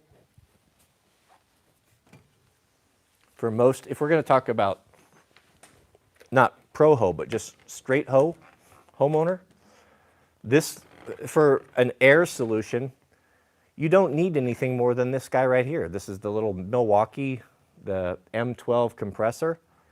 It's my favorite tool, one of my favorite shop tools. I bought it, I thought it was a gimmick. But it is so, do you see where I keep it? This will tell you all you need to know. There's nothing in this workspace right here that isn't essential. My philosophy is, I talk about philosophies. My philosophy in this shop now, and it's a work in progress, but it's getting close to getting there, is that if this is not something that I use all the time, that is essential to my lifestyle, to my work, to what I like to do, then it is out of here.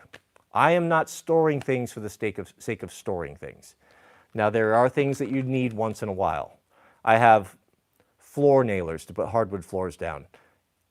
Am I going to throw those away? No, I'm not going to. Am I going to throw my tile saw away? How long has it been since I used my tile saw? You know, maybe close to a decade? No, of course I'm going to keep those things, but I'm not going to have it encumbering my workspace, my area where I want to be. I mean, that space is valuable. This is a 40 by 40 shop. It sounds big, but it's not that big. And I can't have that sort of thing encumbering and cramping my life. So it's got to be something that I use. So that's really what I'm always thinking about. Even today, you know, when I walked over to my wardrobe this morning, you know, I ask myself when I'm looking there, I'm scanning in there, is there anything here that's superfluous?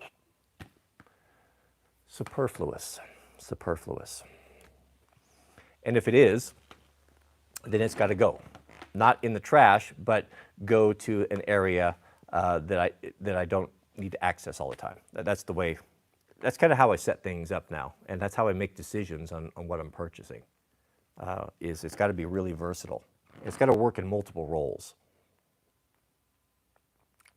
We have a super chat for Mr. Stephen Woost. Shout out to you, Stephen. Stephen says, hey, I put together a 1000D kit with some Milwaukee Snap-on additions. Now I'm addicted. Oh, brother, I know.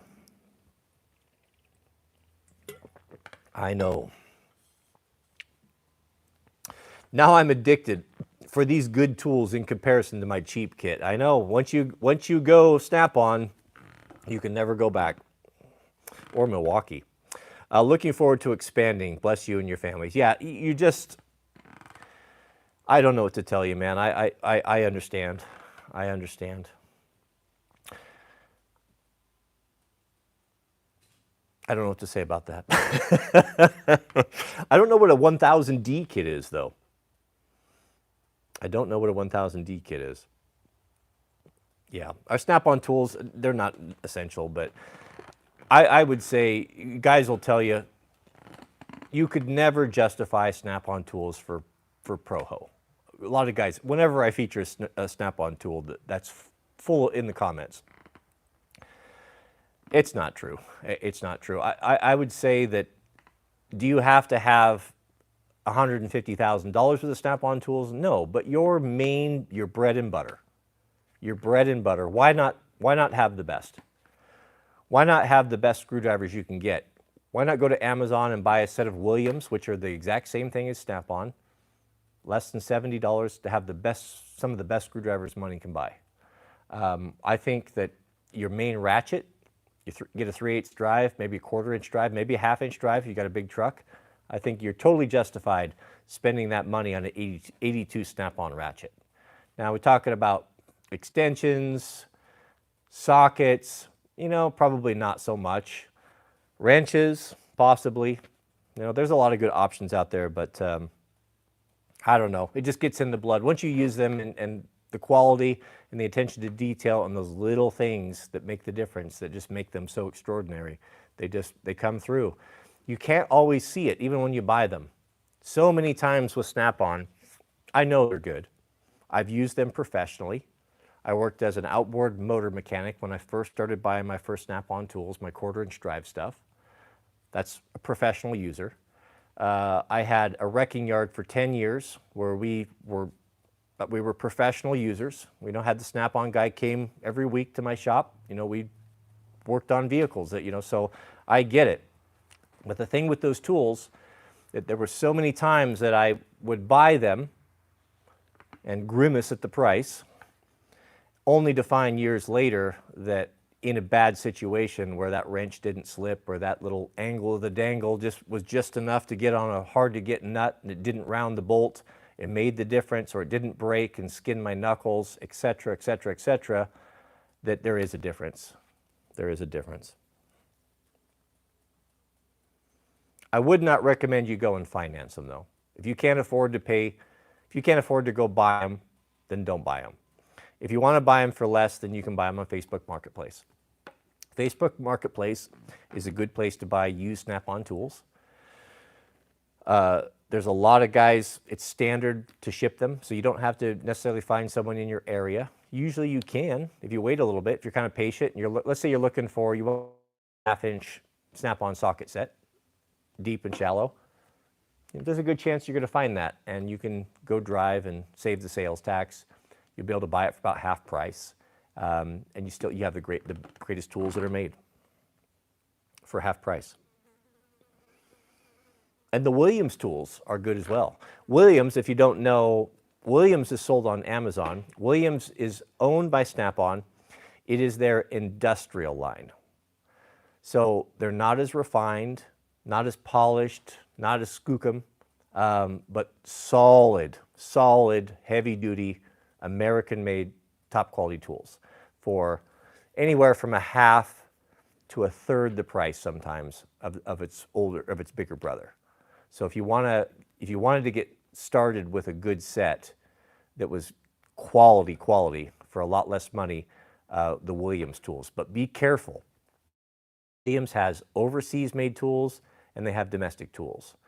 And usually, if you're looking at the part number, if you're on Amazon and you're like, okay, I'm going to buy a Williams ratchet, etc. If the part number has, I'm going off memory, it's either one way or the other, but I think if it has a letter on it, it is American made. So if it's like a 9401C, whatever, that's the American made one, or the other ones are made in Taiwan. But that is not, a Taiwan made tool is not to be confused with a Chinese made tool. Taiwan actually produces some very high quality items. Taiwan makes has some of the finest knife makers in the world. Their attention to detail and their quality can be excellent, absolutely excellent. Spyderco has a lot of stuff made in Taiwan. Very, very high quality. It's not to be confused with China. So just because if you see something, it's Williams. If you see two torque sets, one is $40 and one is $80, you're going to know, well, one is Taiwanese made and one is made in the US. So just act accordingly. So if that matters to you, it kind of does. It matters to me. It bothers me. It bothers me. I have ordered some tools that I thought were USA made, that were Williams, and they showed up and they were made in Taiwan, and I returned them. So it's just my personal hang up. I'm willing to pay a little bit more for USA made tools. We have a super chat from William Cordell. Shout out to you, William. William writes, have you ever heard of the Sightmark Wraith? It's an entry-level IR digital scope that runs less than 1K and is good for about 200 yards. I have not heard of that. I have not heard of that. I have a good friend, a member of the war band, that works at a gun store that's up on all this stuff. I can ask him about it, but I've never heard of that. $1,000. So what is it? It's an IR digital scope. I don't know. Just off of face value, the $1,000 price point, that's a significant amount of money. I would expect it to be quality for that. That's not something that I would expect to make very many compromises at all with. Once you get into the $1,000 range, I know for optics that is not very much money. As a rule of thumb, your optics should cost twice whatever it is you're putting it on. If you can, if you want the best. That's usually what the rule of thumb is. So I don't know about that. I'll have to look into it. Mr. RK, shout out to you. RK, we have a super chat, says, thoughts on the application of a black cookbook in modern day?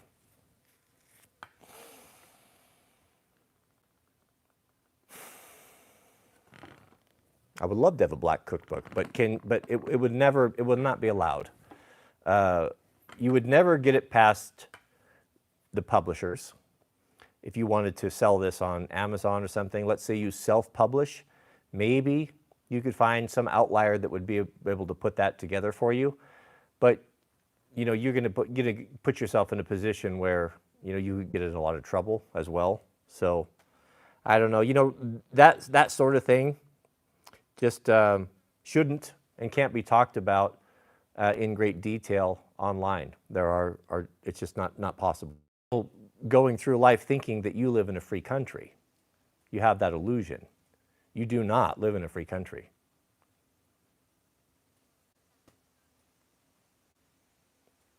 Just don't pay your property taxes and see what happens. Don't show up to a court date and see what happens.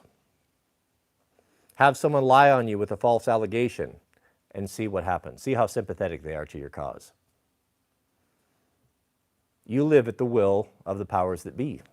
And when they decide that you are not going to live free, then you will not. Mr. Kirk Wagner, shout out to you. Kirk writes, I wear Baird McNutt Irish linen every day. High quality linen is more durable than cotton. Yeah, I think you're right. Abrasion resistant. It's also very good in a hot climate. The super wealthy, elite people, you know what they sleep on and they wear? They wear a lot of linen.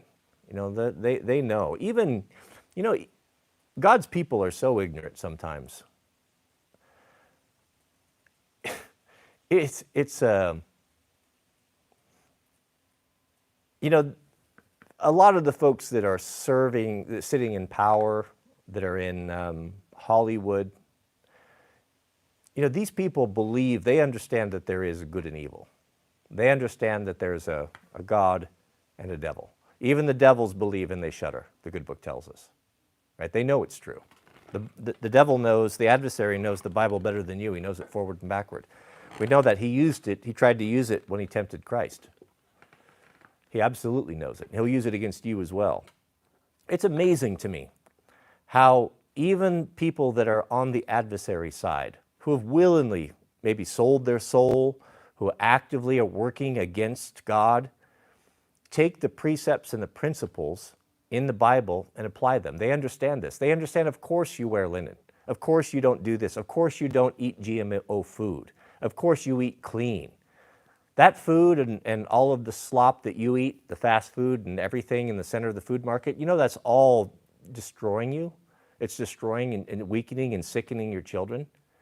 Do you know who doesn't have autism and childhood allergies? Yes. Tell me, beloved, in the comments, who in this country does not have autism, childhood allergies, and all of these depression and all these problems that is skyrocketing in today's society? Who is it? I'll wait.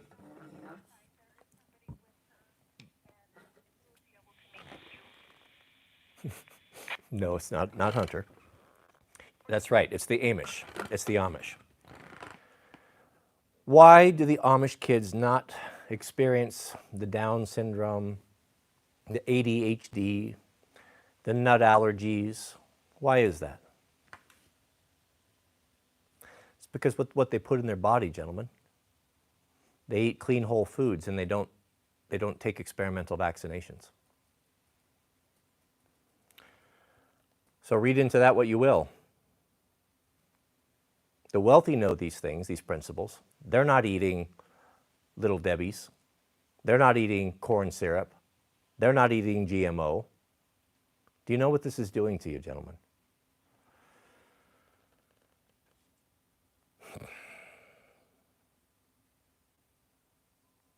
Mr. Kirk Wagner, shout out to you. Oh, sorry, I already read Kirk. But Kirk said, so Kirk is recommending a brand, Baird McNutt Irish Linen Every Day. Yeah, I don't know about that. I found a company that I'm looking into. I love the Japanese culture. I love the Japanese philosophy on craftsmanship. I love everything about it. I think they're just fascinating people. It would be a dream of mine to go there someday.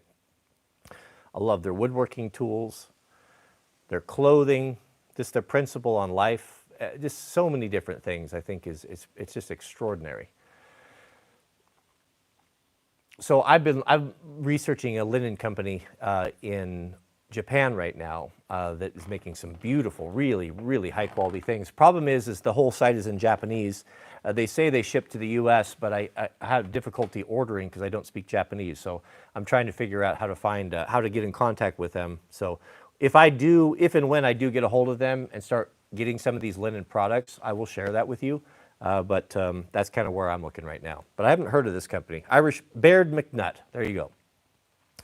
Mr. Not Me, we have a super chat, writes, where do you get your info on the residents, like sites or authors to look for? Google search terms, what is the field of study called?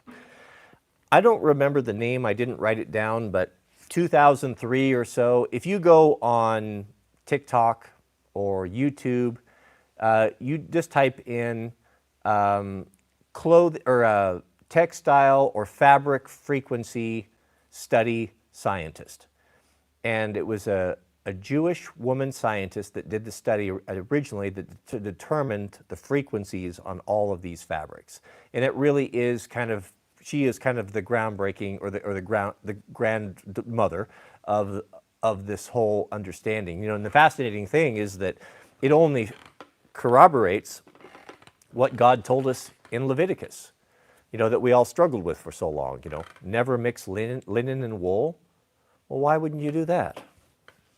Is that just an arbitrary test of obedience? Now we, as stubborn, you know, Proho is very stubborn and doesn't like arbitrariness and does not like to be given arbitrary rules. That's the worst thing that he can have. It makes him bristle and rebel. So if you think that your God is giving you arbitrary rules or arbitrary tests of obedience for no reason other than it just pleases him, that's not something I can get behind. And I would soon spit in his face and bow down and worship him, to be quite frank and honest. So why did he tell us we shouldn't mix wool and linen? Well, this crafty scientist found out that when you mix wool and linen, they cancel one another out. They cancel the frequencies and they go to zero. That's fascinating, huh? That's fascinating. Mr. Daniel, shout out to you. He says, hello, warm greetings from the Ukraine. Welcome, welcome. I've had many friends from the Ukraine. I'm not getting into the politics on which side is right, left or right. We all have our opinions on that, right? But I can tell you that the Ukrainian people that I have known, and I've known several of them intimately, I've thought, I'm very fond of them. I'm very fond of them. Industrious, very hardworking, intelligent, family-oriented, fun-loving, great people. Great people. Not me. We have a super chat. My nan grew up in depression, generous but frugal. Yeah, there you have it. Do not mix up the two. Yeah, and do not mix up the two. Often frugal and cheap are, people think that that's the same thing. Very much like meek and weak. Meek is not weak. Meek, a strong man should be meek, but a weak man is a completely different thing. I can't abide cheap people. I can't abide it. It's the worst. Next to a liar, that's a betrayer.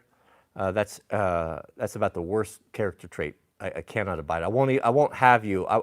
I won't have you in my face. Mr. Dr. Prepper, good to see the good doctor here. It says, good day for my little slice of nature to yours. Well, I sure appreciate that. Yep. It's so hot right now. Let's do a little fire weather update here. So I haven't had access to my computer to see what's going on in the fire down south, but we'll do a little spot weather check here. We'll let that thing chooch and do its thing here for a second.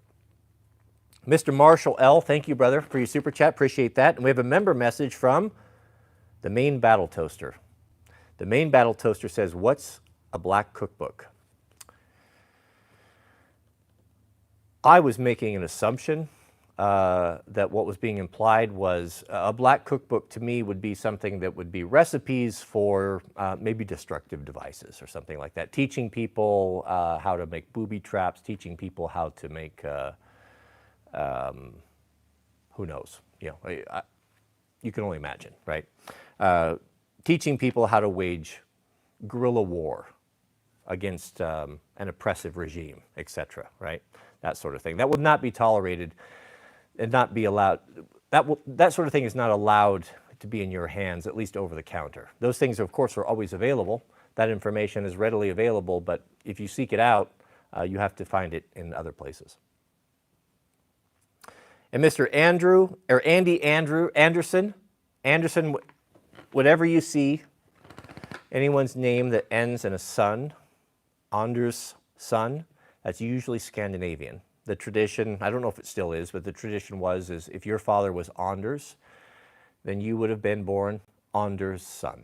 So Anders' son, whenever you see that, you know you have a good Scandinavian person there. Typically, not always. Mr. Andy Anderson writes, should a pro-ho keep 5.56 green tip or black tip? Well, you should never break the law. So you check your local area. Are you allowed to have black tip? Green tip, far as I know, most people are allowed to have those. Green tip, and I'm not the expert on this, but it is somewhat of a penetrator. Whenever you say penetrator, people will say, well, it's not a true penetrator, but it is. It has a steel core. I could be completely wrong about all this, but if memory serves, that I think it was maybe during the Obama administration, and there was some talk of environmental impacts and such, and the Army was looking for a cleaner ammunition that wasn't leaving a Superfund site wherever they had a shooting range of all the lead in the ground. And so the problem with projectiles that are not lead is replacing that mass. The nice thing about lead is it's just so darn heavy, and you can get a lot of weight condensed into a small bit of area. Overton, feel free to, this is Overton's particular wheelhouse here. Feel free to correct me if need be. So I believe the green tip was a a direct result of that where there's a steel core inside surrounded by copper. Now you can't have just a straight steel bullet. It would destroy the rifling on your barrel. It would wear out very quickly. It'd be metal on metal with no lubrication. Whereas a copper is very soft. A copper jacketed bullet or a projectile wrapped with copper, the copper comes in contact with the hard steel bore and it lasts a long time. The bullet is the sacrificial piece. So the penetrator or the steel core gave the weight mass, maybe, and then with the copper jacket protects the rifling or the bore. These are ubiquitous. If you've bought ammo, you'll see that they're readily available. They're all over the place. When I first bought them, I had a target that I'd made when I bought my first AR that was made out of just mild steel, 1/2 inch, I think. Pretty thick stuff. And I had it up on the hillside. It was kind of a gong that I regularly shot. It was maybe 150, 100 yards or so out with normal ammunition like Federal. Well, I bought some of that green tip and because it was inexpensive, not really knowing what it was. And I was very surprised when I went up to paint my target that 1/2 inch steel plate was full of holes. It shocked me. It shocked me. I didn't really know a lot about ballistics and such at that time. I grew up hunting, but you know, it was a different era. And I thought, oh, those things are dangerous. If that can shoot through 1/2 inch steel, then that thing is going to shoot through a lot of stuff. That's definitely going to shoot through car doors. It's definitely going to shoot through lots of stuff. Is it going to shoot through an engine block? You know, probably not, but it's going to shoot through a lot more than a normal. It's not going to break up near as easy. Have you seen this scene from Heat where they have, I think the character is he pull up like a compact, like a 241 LMT, 30 caliber light machine gun, not 30 caliber, it's 5.56 probably.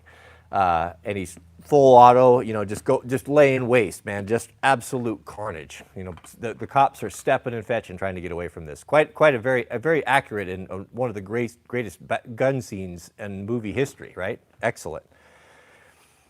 You could essentially, if you were to take, for example, and I would advise you to do this, if you were to get, let's say, a 60-round Magpul drum magazine, don't get the extended ones. Those are terrible. They're just too long. They're unwieldy. But the 60-round drum magazines have been proven to be quite reliable.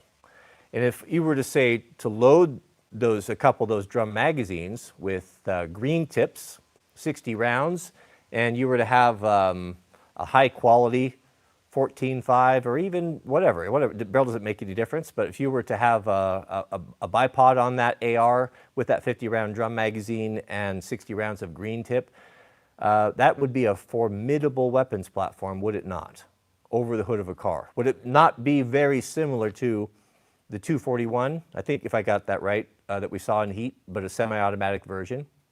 I'm just saying, wouldn't be a bad thing to have on the nightstand, right? You won't be doing any magazine changes. You know, is it something that's sustainable? Is the weapon designed to run that amount of, you know, depends. Probably, you know, definitely not. It's not, doesn't have that service life.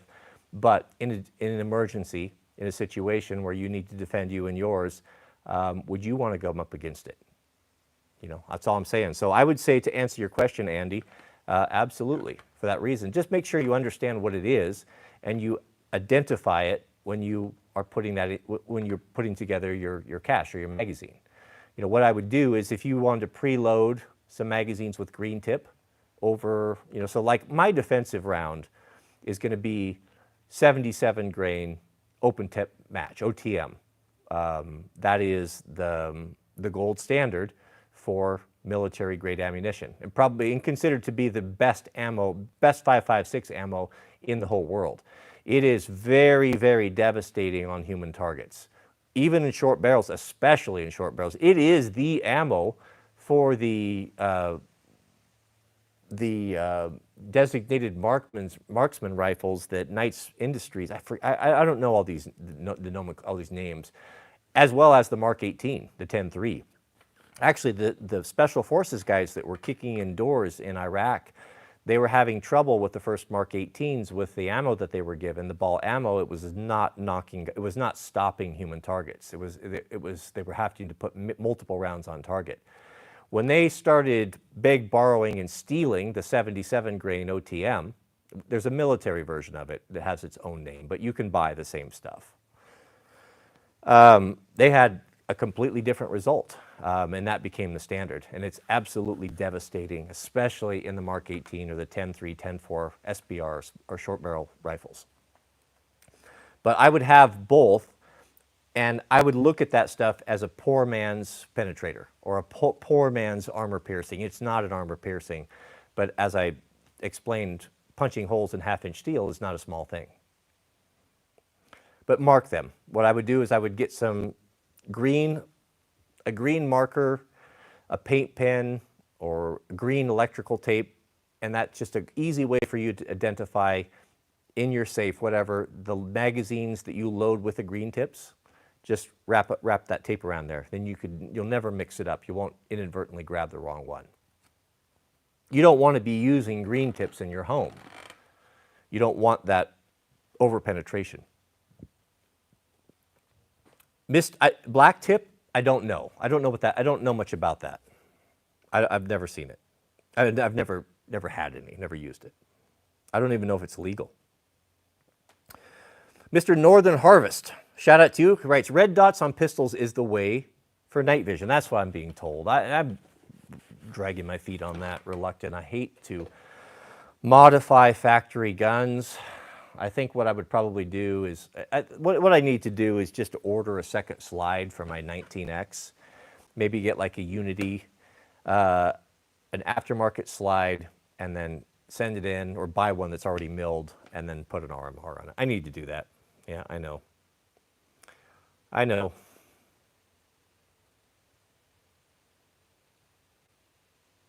We have a super chat from Lenny, 213. Lenny writes, have you heard of Dwayne from Dry Creek Wrangler School here on YouTube? Fantastic man who gives great advice to lost young men and gives them hope.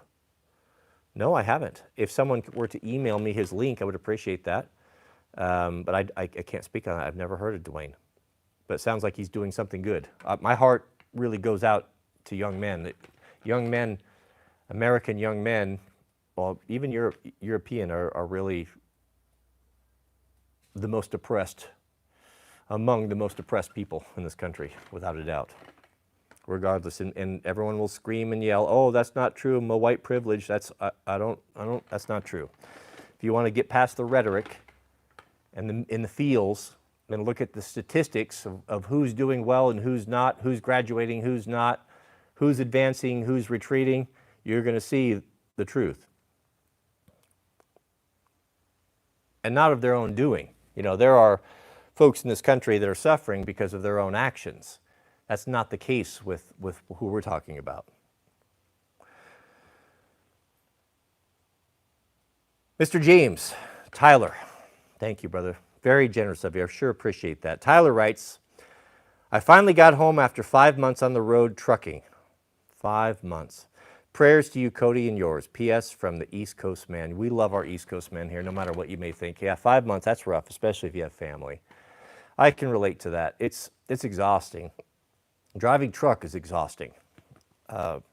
People do not appreciate how much work that is. I do appreciate it because I did it for a while, and I know what a hard job it is and how stressful it is. 5 months on the road is a long time. I had a job when I was working for a company in San Francisco. It was one of the biggest construction companies in the world, and I was a project superintendent for them. I never went to San Francisco. I never saw anyone I worked for. I never had been to corporate, and I worked for them for years. I would travel from job to job. So I'd be at home. They would FedEx me a set of blueprints and tickets for plane voucher, hotel voucher, per diem, and they'd be here at this time, get on the plane, and I'd fly to New York, Chicago, Las Vegas, wherever, and I would be there anywhere from 6 to 10 weeks or so building retail stores. And so I was on the road a lot. I was on the road probably over 10 months out of the year living in hotels. I would live in hotel efficiencies. But I was single, so it was a good deal. Making lots of money doing it, and it was fine for that. But it was tough. It was tough. That was not something I would recommend or think you could do if you had a family. It would just be irresponsible. We have a live chat from United States Sam. Shout out to you. Thank you, brother. He says, lost my father when I was 9, became much needed. I'm sorry. You're the man. We're all the man here. We're all men here together. Look at this as the round table, beloved. There are some of us that are more advanced than others, more advanced in life. If you're going to talk about just personal wealth, trucks, cars, houses, that sort of thing, there's that. But that does not make one better than the other. Actually, in many times it makes us less. There are some of us that are more advanced intellectually or on our walk with God or understanding of Scripture. That does not make us better than the rest. The way I look at this, I love the King Arthur, the round table. We sit at the round table, beloved.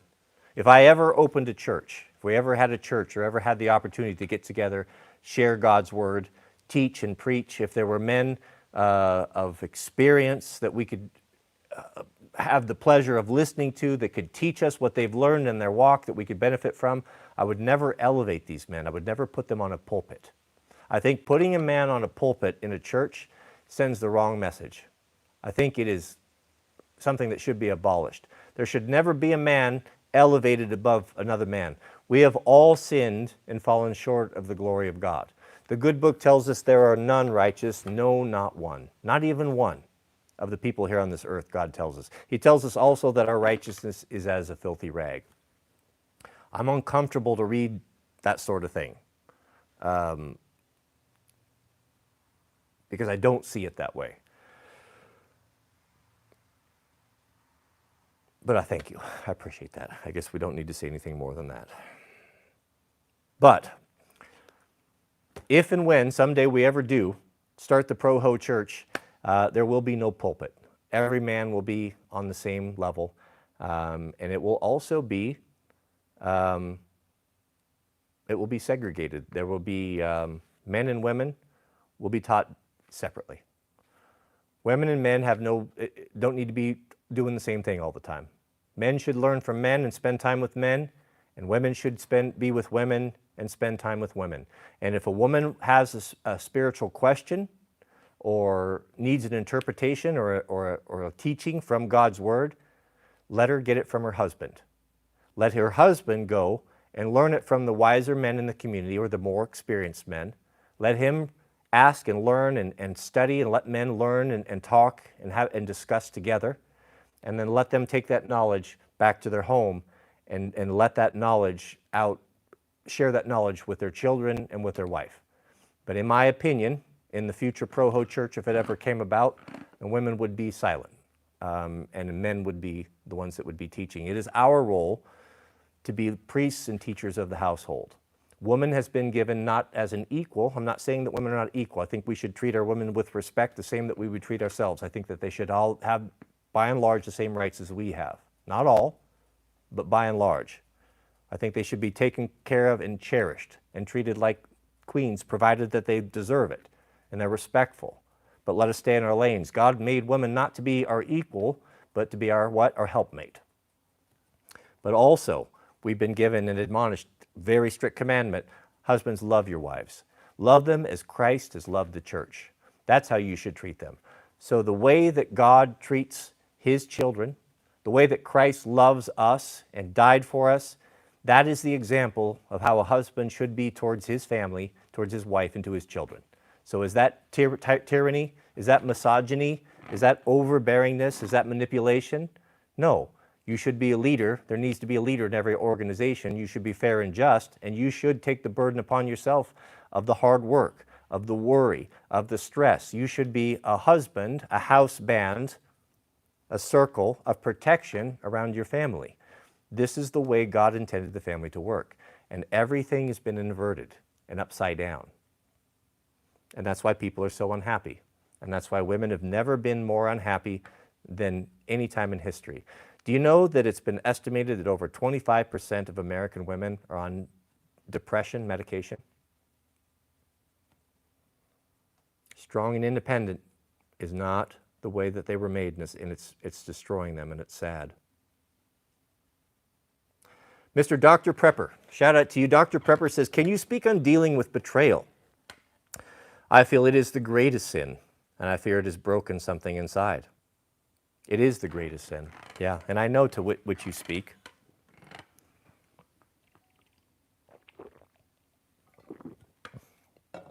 I have not experienced betrayal on that level. One would say the highest level.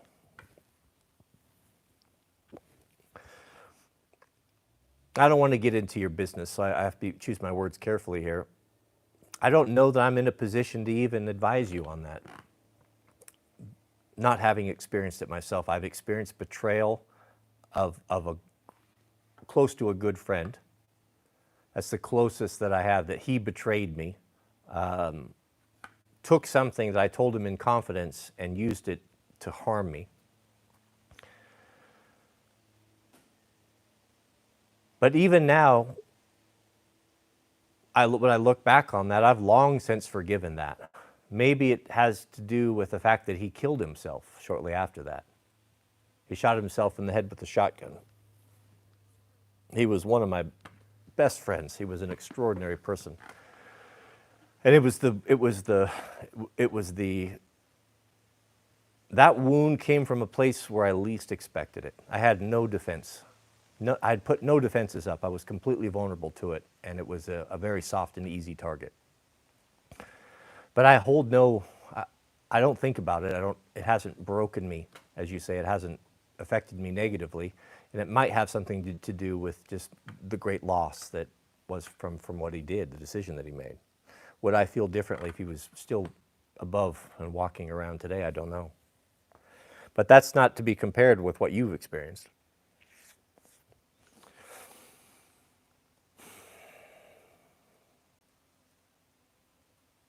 I don't know, brother.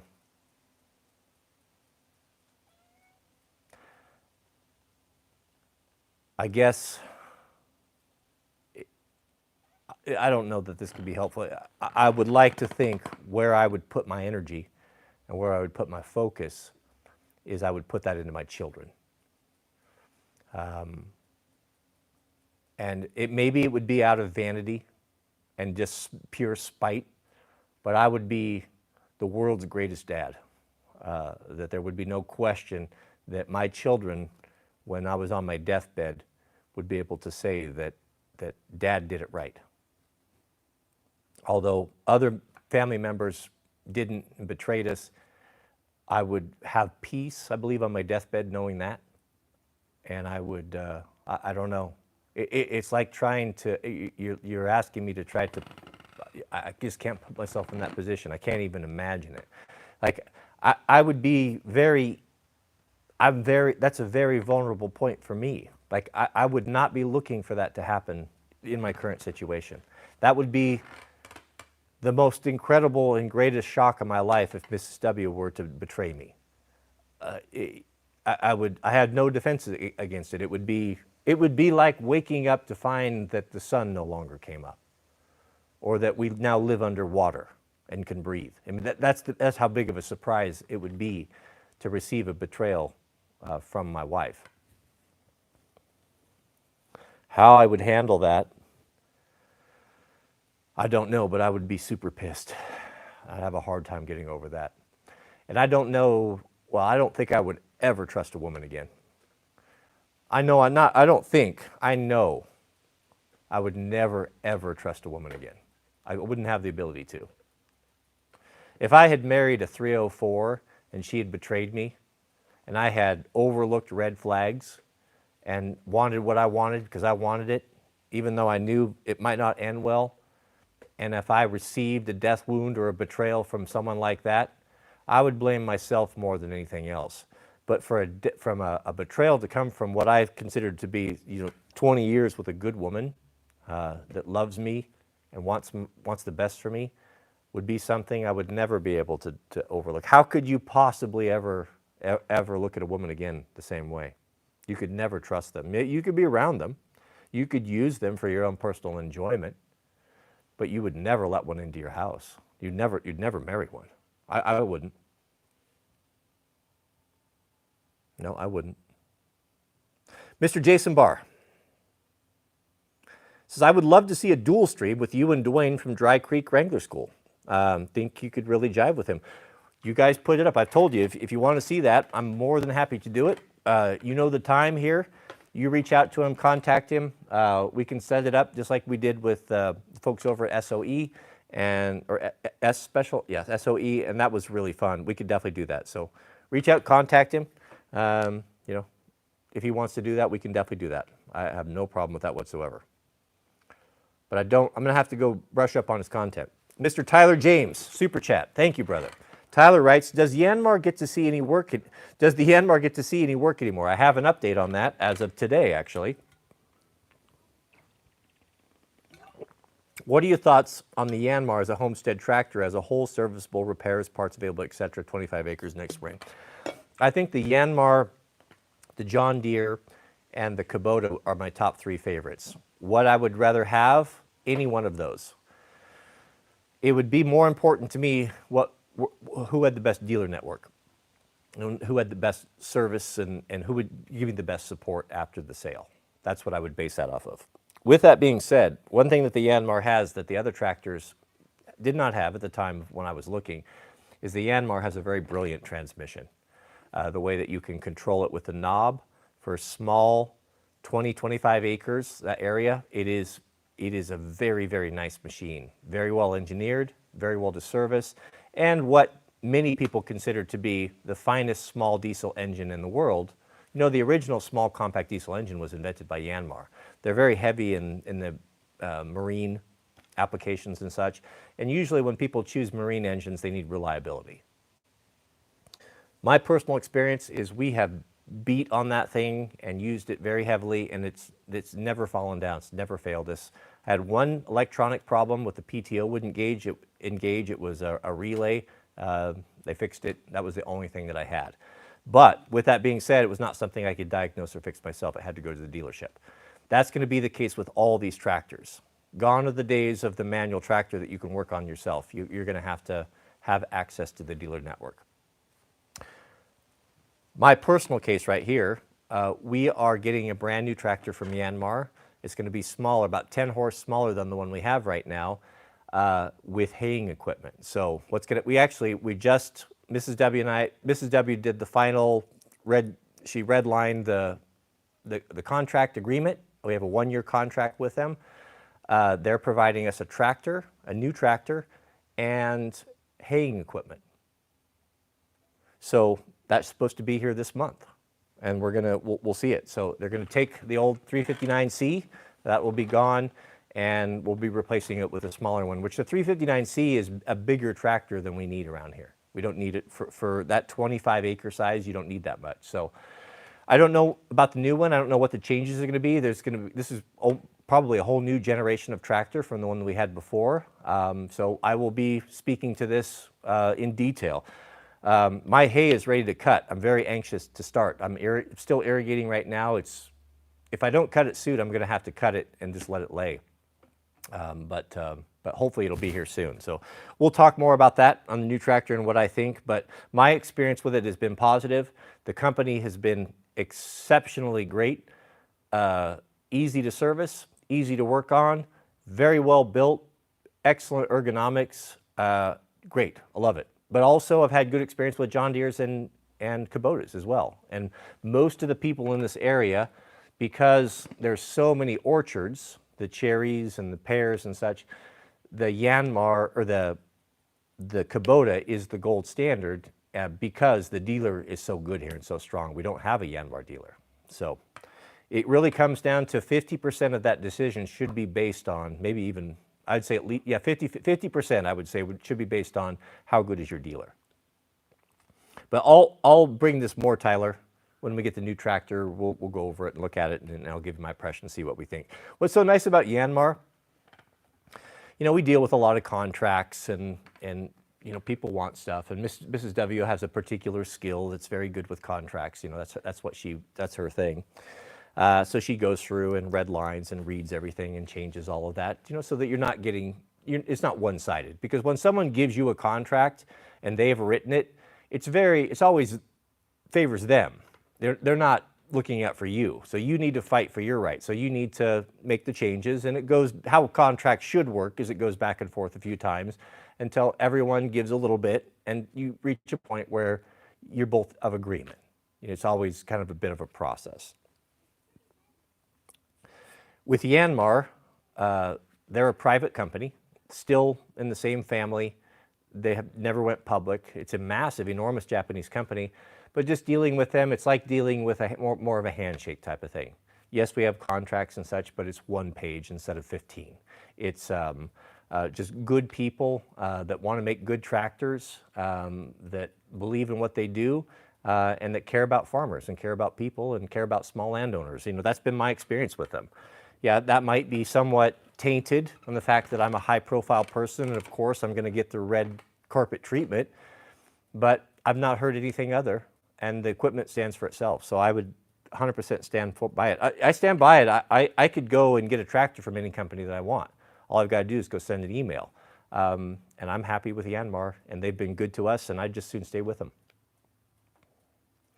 We have a super chat from Mr. Marshall L. Thank you, brother. I really appreciate that. Very generous of you. Marshall writes, howdy, what denomination of Christianity do you associate with? My wife was raised Catholic, and I found Christ later in life. We're expecting our first child, and the responsibility of leading our family faith weighs heavy. As it should, yeah, and it does. I understand that. I was very flippant about it and kind of didn't take it all that serious until I had kids, and then that really starts to weigh on you. That responsibility, it presses upon you pretty hard. Let's start off with Catholicism. Catholicism is not Christianity, in my opinion. Catholicism is Catholicism. The Mother Church, I get all of that. Catholicism changed the commandments of God, and they admit it, and they mark that as their authority of being the real church. But Jesus never intended for a mediator to be between us and him. We should be able to go down on our knees and pray directly, communicate directly with our Heavenly Father. The Catholic Church puts a man, and we know that there are no righteous men, no, not even one, the Bible tells us, puts a man in between that you are to confess, and he will take your petitions to God. I can't get with that. I also can't get with idol worship. The worship of Mary, the worship of the saints, the relics, all of these things are all contrary to the 66. They're contrary to Scripture. So, in my opinion, the Catholic system, I can't get with it. I don't see that as the true Word of God. That's not to say that there aren't good people in the Catholic Church. Let's make that distinction right now. Same as the Jehovah's Witnesses, same as our Mormon friends, the same as any of the mainstream. There are good people, devout, sincere people in all these organizations. You can be a good person with the right intention in a corrupt system or a corrupt organization. The government's full of it. The government is full of good well-intentioned people that are working in some instances in a corrupt or broken system. It doesn't mean that they're bad because they're associated with it. Up until the point where you realize that you're the baddies, right? So I have to start with that. I don't know what your background is, what you're considering, but that's one man's opinion. As far as denominations, I do not like them. I don't like the dogma. I don't like the elitism. I don't like them thinking that they have the truth and everyone else is wrong. I don't like all of that. And what we're starting to see, in my opinion, is I see God calling his people out of these apostate or these corrupt organizations or these ineffective organizations. And what the new church looks like, is it a building? Is it a cathedral? Does it have a pulpit? Does it have a potluck? Does it have deacons? Does it have priests? Does it have prophets? What's the early church going to look like? What's the end of times church? What's it going to look like? It's going to look very much like the early church, the persecuted church. And how did the persecuted church look? The persecuted church had to go underground because they were hunted like animals. And prophecy tells us in the end times, those of us that are unwilling to bow the knee to the beast power, that are unwilling to take the mark, whatever that may be, we can discuss that sometime. You know, people argue back and forth what that is. I don't know that we know for sure what that is, but we have a pretty good idea. Those that take, there will be two people left. There will be those that take it and those that don't. And those that don't will be a very, very small minority. The good book tells us, narrow be the way and few be that find it. And the majority will be on the beast side, thinking that they're right. And that side will think that it is this small group that will not bend the knee to the beast system that is causing all of their problems, and they will actively ferret them out and hunt them, and they'll have to hide in caves and holes and wherever in the forest, wherever they can go. And then the Lord will come. So that's what the church will look like in the end days. So if you want to have an idea of what the end time church is going to look like, just go look at the early persecuted church. Look at the catacombs. Look at the underground churches. Look in Africa where they had to dig holes in solid rock so that no one would see them across the horizon because they would be hunted down and killed and hated. So count the cost, gentlemen, before you put your hand to this plow. Do you have the courage to deal with that? Do you have the strength to deal with that?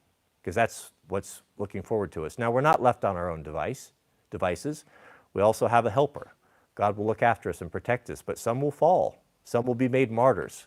There's just no question about it. It might be you. It might be your children. So the good book tells us in the parable of the building of the tower, you know, a wise man doesn't start building a project before he counts the cost.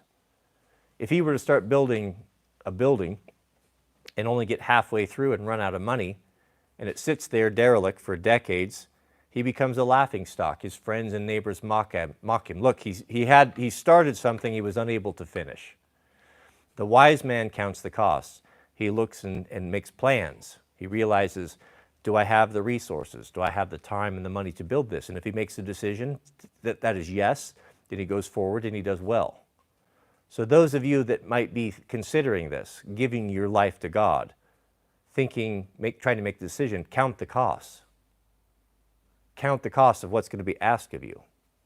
If you want just a tiny little taste of it, how you were treated as a non-vaxxer or a non-mask wearer, how you were treated in 2020 and 2021 is very indicative of what you're going to experience in the future, but add violence in there. And if you didn't have the balls and the courage to stand up against the COVID mandates and the mask mandates, then you don't have the courage and you would never have what it takes to survive the end times. That's why, beloved, I tell you, I'm of the opinion that was a trial, that was a test, and God was looking on. And not only did God see what people were made of, but we saw as well. And that's why our family and friend group is significantly smaller than it used to be prior to 2020. It was a litmus test. It was a test. So count the cost before you make this decision. And if you don't think you have the fortitude to do it, then enjoy life the best you can, and hopefully your end will be soon and painless as possible. Mr. Marshall, we have a super chat. Mr. Marshall writes, howdy, what denomination, oh, sorry, read that. So as far as denominations, that's kind of how I feel about it. Meaningless.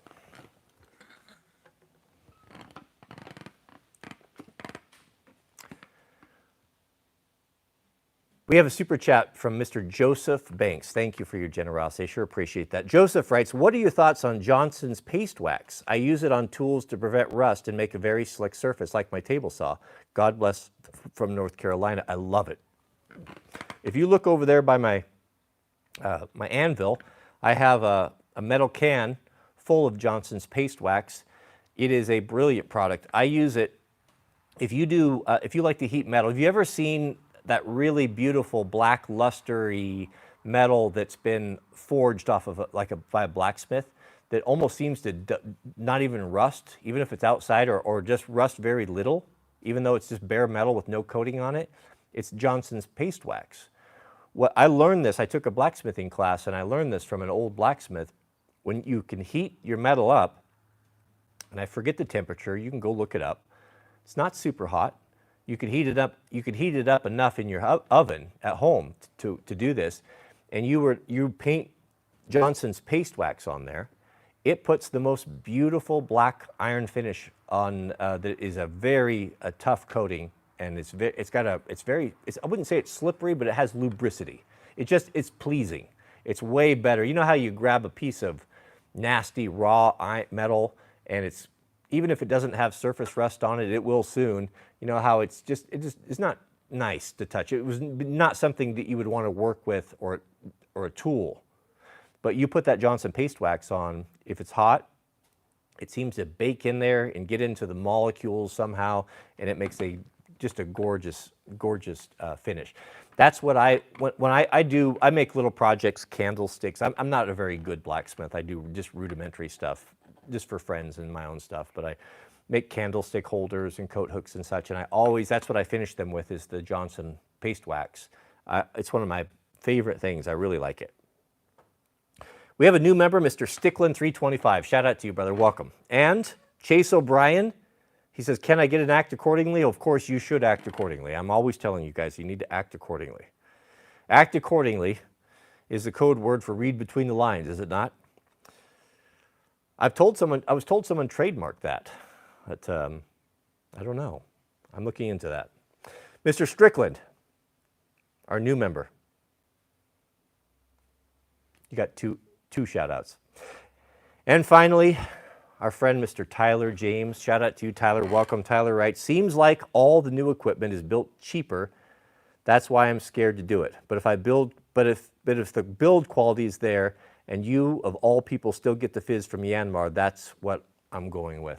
That's what I hear. You know, you can go with two ways with this. I was very much of the opinion when we were doing our off-grid place that old was better, until I had old. And then I realized it is not better. New is better. Just in the function, in comfort, having a canopy, a glass canopy on a tractor when you're plowing snow in a snowstorm versus an open cab. Having air conditioning when you're out mowing 7-8 hours in 100-degree weather is wonderful. And really, you can, if we're talking production, and I'm always looking at stuff with the eye of production. Coming from construction, where time was money, being a former general contractor, where time was definitely money, production is everything for me. If I can be in a piece of equipment that has an air ride seat, that has ergonomic controls, that has air conditioning, glass cab, great visibility, I'm less likely to run in and crash and break something. I'm going to do better work because I'm less fatigued. I can work longer and be more productive.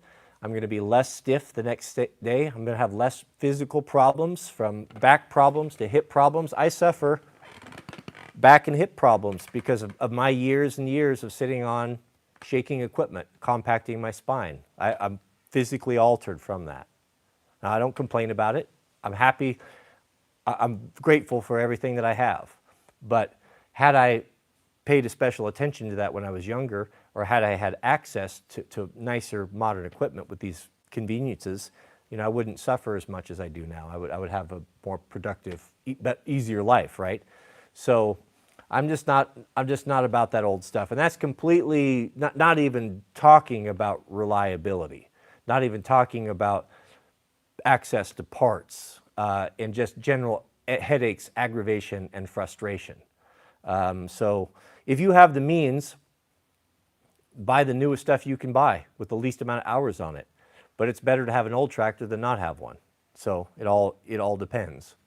But if you have the means, get the best you can get the most comfortable, and take care of it. And these are great machines. Don't let anyone tell you otherwise. Caterpillar makes an excellent machine. Is there going to be problems with them? You're going to have problems, but usually that's what warranty's for. and you get them worked out. If a machine runs reliable for 2 or 3 years, you get the bugs worked out of it, it's generally going to be reliable. And with the access of the internet and the forums, guys are so prolific on the forums about helping one another and common issues. You can many times find issues and fix them yourself. I wouldn't sweat it. From someone who bought old crummy equipment and suffered terribly from it, compared with the new stuff, there's just no comparison. But also, temper everything that I just said with the fact that I'm getting to be an old boomer. And I don't like to struggle and have hardship near as much as I used to. And that's just the truth of it. Mr. Tyler James, thank you. Appreciate that. And Ice Cream Paint JB, we have a super chat. Might be our last one here. He says, are you interested in camouflage, concealment? I recently started importing some high-tier German-made individual and equipment camouflage. How would I send you some? I'm very much interested in that. I'm very much interested in it. I have, well, you know, I'm not super well set up with for myself personally, my personal camouflage items, I'm pretty comfortable with my setup. What I'm more interested in is things that could cover equipment.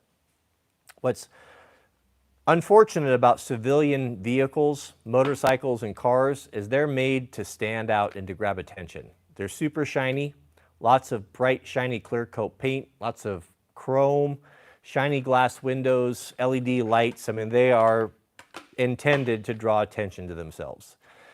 When you see one of these red, blue, white Nude Ford trucks, I can, in the glass, you know, the sunlight glimmering off the windows, I can see them up on Mount Fuji from 10 miles away, glimmering up there, parked, you know, from guys hunting and doing whatever. I have started to many times, you got into looking, you know, what was the best option for, I think where I'm going with this is this. I think it wouldn't be a bad idea for whatever your primary vehicle is going to be in the struggle, that you would have the ability to at least camouflage it. And so that to me would be some sort of a large tarp, or I don't know what they call those, the things that are, you know, how that loose camouflage is that they hide from aircraft. It wouldn't be a bad idea to have one of those on hand for whatever vehicle that it is that you're going to be using. So if you drive full-size pickups, size something accordingly. If it's your idea to use a side-by-side or a quad or a motorcycle, size accordingly. You see what I'm saying? And have those on hand. You know, something like you would use, we used to use those things. I used to be into duck hunting, duck and goose hunting. My best friend had a duck boat and decoys, and he was really, really into it. And we used to go and we had those things, and we'd cover up the whole John boat and hide underneath there with our shotguns, and we had similar things to that. And it's very effective, no doubt. It definitely fools the animals. I've done quite a bit of camouflage with in hunting, not rifle hunting per se, but archery hunting. So hunting deer and elk with archery, you usually have to get, well, not usually, you always have to get much closer to the animals. There's more stalking involved, and I learned a great deal about camouflage as well as that, and how to break up patterns and such. So I'm not the expert on it. You probably know more about it than I do. But if you want to send some stuff, I would be greatly appreciative, and I'd definitely be willing to do a little quid pro quo and give you a shout out if you're importing it and it's a good product and you're a good person, a reliable person, and someone that we can trust to supply, to be a supplier to Proho, then there's an opportunity for that as well. But the bar is high, I'm just warning you. But thank you, Tyler. Oh, I'm sorry, ice cream paint job. We have a super chat from Mr. Tyler James. I'm getting all mixed up here. Thank you, Tyler. Tyler writes, I missed the old unboxing videos. Is there a way I could send a few things from the old days to see if we get an unboxing out of it? Yeah, you can do that. You can email me, Cody@Wranglerstar.com, and we'll get you a P.O. box. And I could do that. Tell me now, though, just right on there, giant across the front, there's a lot of stuff comes through, and just say, Cody, this is worthy of an unboxing. And I much prefer to do an unboxing sight unseen. I would much prefer to do it so we see everything at the same time. I never know what's in the boxes that are coming, and so I don't know if it's something that you guys would be interested in, and to try to reenact it after I've already seen it and thought about it, it's just never as fun. You want to see things for the first time and to share that genuine surprise and curiosity. I think that always makes for the best unboxing videos. So if you want to adhere to those strict rules, then I would be honored. Thank you.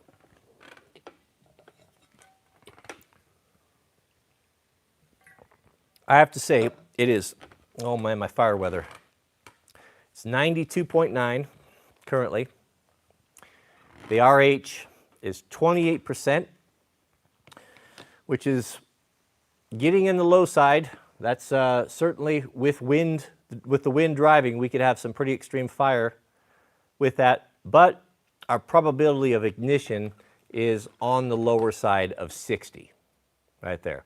So from those three numbers right there, and just my personal experience of seeing a lot of fire and doing it for off and on for 20 years, 25 years, 24 years, I wouldn't turn my back on this. When I see the RH go into the teens, that is super dangerous. Now, when you're getting RH getting into the teens, I've actually seen on wildland fires where it was so dry and so hot that the air actually burned. It was the craziest thing. Fire just swirling in the air. It just makes your blood run cold. But these conditions would be manageable, but if you mix in wind, a sustained wind at 12 to 15, maybe gusting up to 20, and you got your hands full in these conditions. It's a 50% chance right now, and that's in the shop, that a fire will start given an ember would drop. But everything you see right here is meaningless, absolutely meaningless in this area for one reason, and that is because everyone irrigates. The RH is going to be very, very high in this area because everything is so wet. Here it is, 92.7 degrees, and it's been in the 90s for some time. And we have grass fields, and every one of them is, if I go, I could put a shovel and just push it in the ground with one hand. Not mud, but soft, moist earth. Beautiful earth with bright green, healthy grass. Why? Because we can irrigate. And that affects the meter. That affects it tremendously. I saw a funny story I was telling Jack the other day. We had a guy was taking weather for the division, which can be a big job. Especially if you get a division supervisor that's really a stickler. So guys are usually pretty nervous about this. They want to do it right, and that's their job for the day.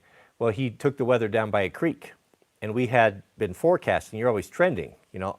You keep in your cargo pocket on your left side, if you are pro-ho, you keep a little, what they call a man purse. I'll show you. One of the best advice I ever got from a firefighter that changed my whole life and gave me the ability to distinguish myself in the company of other good men was this tool right here.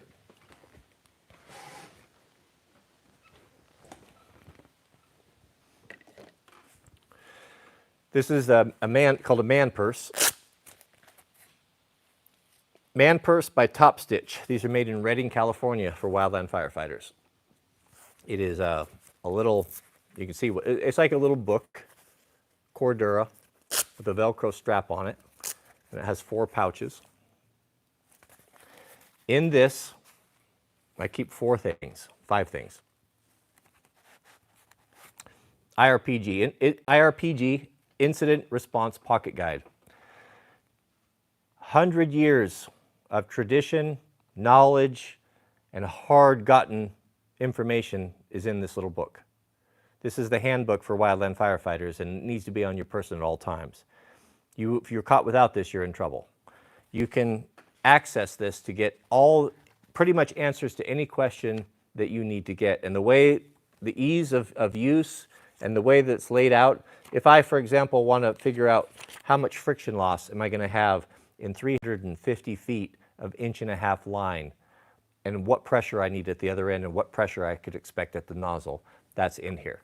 If I want to know flame lengths, how close I can get, what I could stand, if I want to know what type of engines and apparatus are around me and what they can do, all these things, if I want to know how to set up do an anchor point or do a cup trench or all the many things that a man needs to know, all this safety zones, et cetera, et cetera, et cetera, how to set up a landing zone for aircraft, for emergency on and on and on.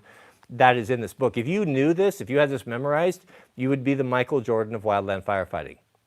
You don't have to memorize it because you can have it in your pocket. That's the IRPG. So that's in here. Essential.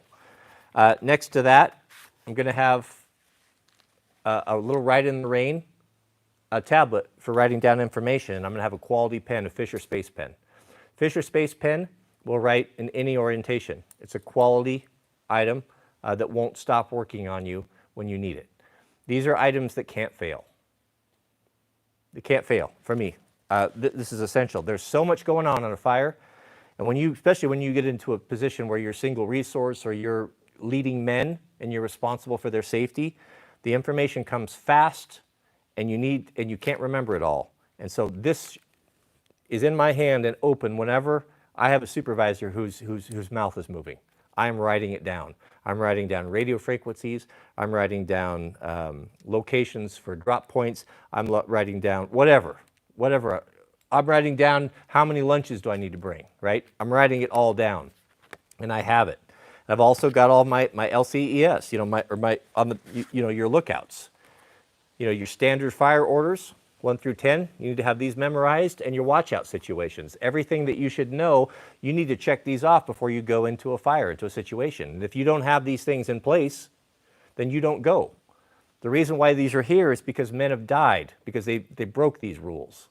If you break these rules, you die. The reason why the granite hotshots burnt up is because they broke these rules. They all had these in their pockets. And had they followed it, nobody knows for sure. I wasn't there. I'm an armchair quarterback. But for the most part, had they followed these rules, they'd still be with us. So I have that. I also have graph paper, small graph paper here. I like graph paper because it makes, if you're trying to keep track of stuff like weather, and you're doing weather on the hour, it just makes a nice, easy way to do it. Every hour is a line, and I'm writing down my RH, I'm writing down my temperature, I'm writing down my wet bulb, I'm writing down my pig, and I'm getting trending. So I start doing this at 8, and then I can look at this and I can look and see what's the trend. The RH has been dropping. It went from 40 to 30 to 20 to 19 to 18. I can start forecasting. I can get a good idea of what to expect, what the fire is going to do, et cetera, et cetera. So having this is very handy for that. It's better than just a regular Write in the Rain because the grids are kind of nice. And then I would have in the empty spot here my red card certification that I would have that would show that I have the proper training to be on the job. But that's the man purse. That should be in the pocket, your left cargo pocket of your pants at all times. And when a supervisor is speaking, that should be out and writing. It's very simple, beloved. I could tell you, I could walk onto a fire, onto a type, I could see 100 dudes that are standing around for a morning briefing, and I could look at their boots, and I could look at the way they conduct themselves, and who's writing, and who's paying attention, and I could tell you who the stars are, who the guys are that I would want on my team, who I could trust, who takes it serious, and then who are the mercenaries and just there for a paycheck. And if you want to advance in this career, you need to be this guy. And that's why I drilled it into Jack. I told him I'm giving him mine. He looked at this. I'm trying to explain to him how important this is, and he's playing with it, and he's looking at it as another piece of equipment. It's not. It's the most important piece of equipment, in my opinion. And I told him the same thing that I just shared with you guys. If you're going to do it, do everything. Whatever your hand, the good book tells us, whatever your hand finds to do, do it with all of your might. Because you honor God or you dishonor God by your conduct. You honor yourself, your reputation, your renown, and your family by the way you conduct yourself. If you're the guy at work that's shirking duties and ripping off your employee, stealing time, saying things like good enough for government work, being dishonest, being lazy, coming in late, that's the guy I'm talking about. That's the mercenary. That's not the man that you want in a firefight. That's not the guy you want to depend upon if you send someone up to navigate or to put out in a safety route that you may need to fall back on. That's not the guy that you, that's not, you know, how important is the guy when you're a sawyer team and you're following a burning snag and your head's down and you're cutting, and the guy that you're with, is he watching? Is he gonna tap your shoulder? Is he gonna be able to have figured out multiple escape routes? You see where I'm going? When you're in those situations, life-threatening situations, you want to know that you can trust men that you're with, and most you can't. Most you can't. That's why the Special Forces community is so small. There's a lot of guys that want to do it, but there are very few that can do it. And the guys that can do it are the guys that are in the fire line in the morning briefing with the right boots that they've taken care of, properly broke in. They're using this. You can see them. It's easy. I've had a lot of old dudes say, all I needed to know, loggers, all I needed to know, if I had 10 dudes that came and they were vying for a faller job, if I had 10, 20, didn't make any difference. I could pick the man immediately just by his footwear. And I would say that that's true in life as well, 100%.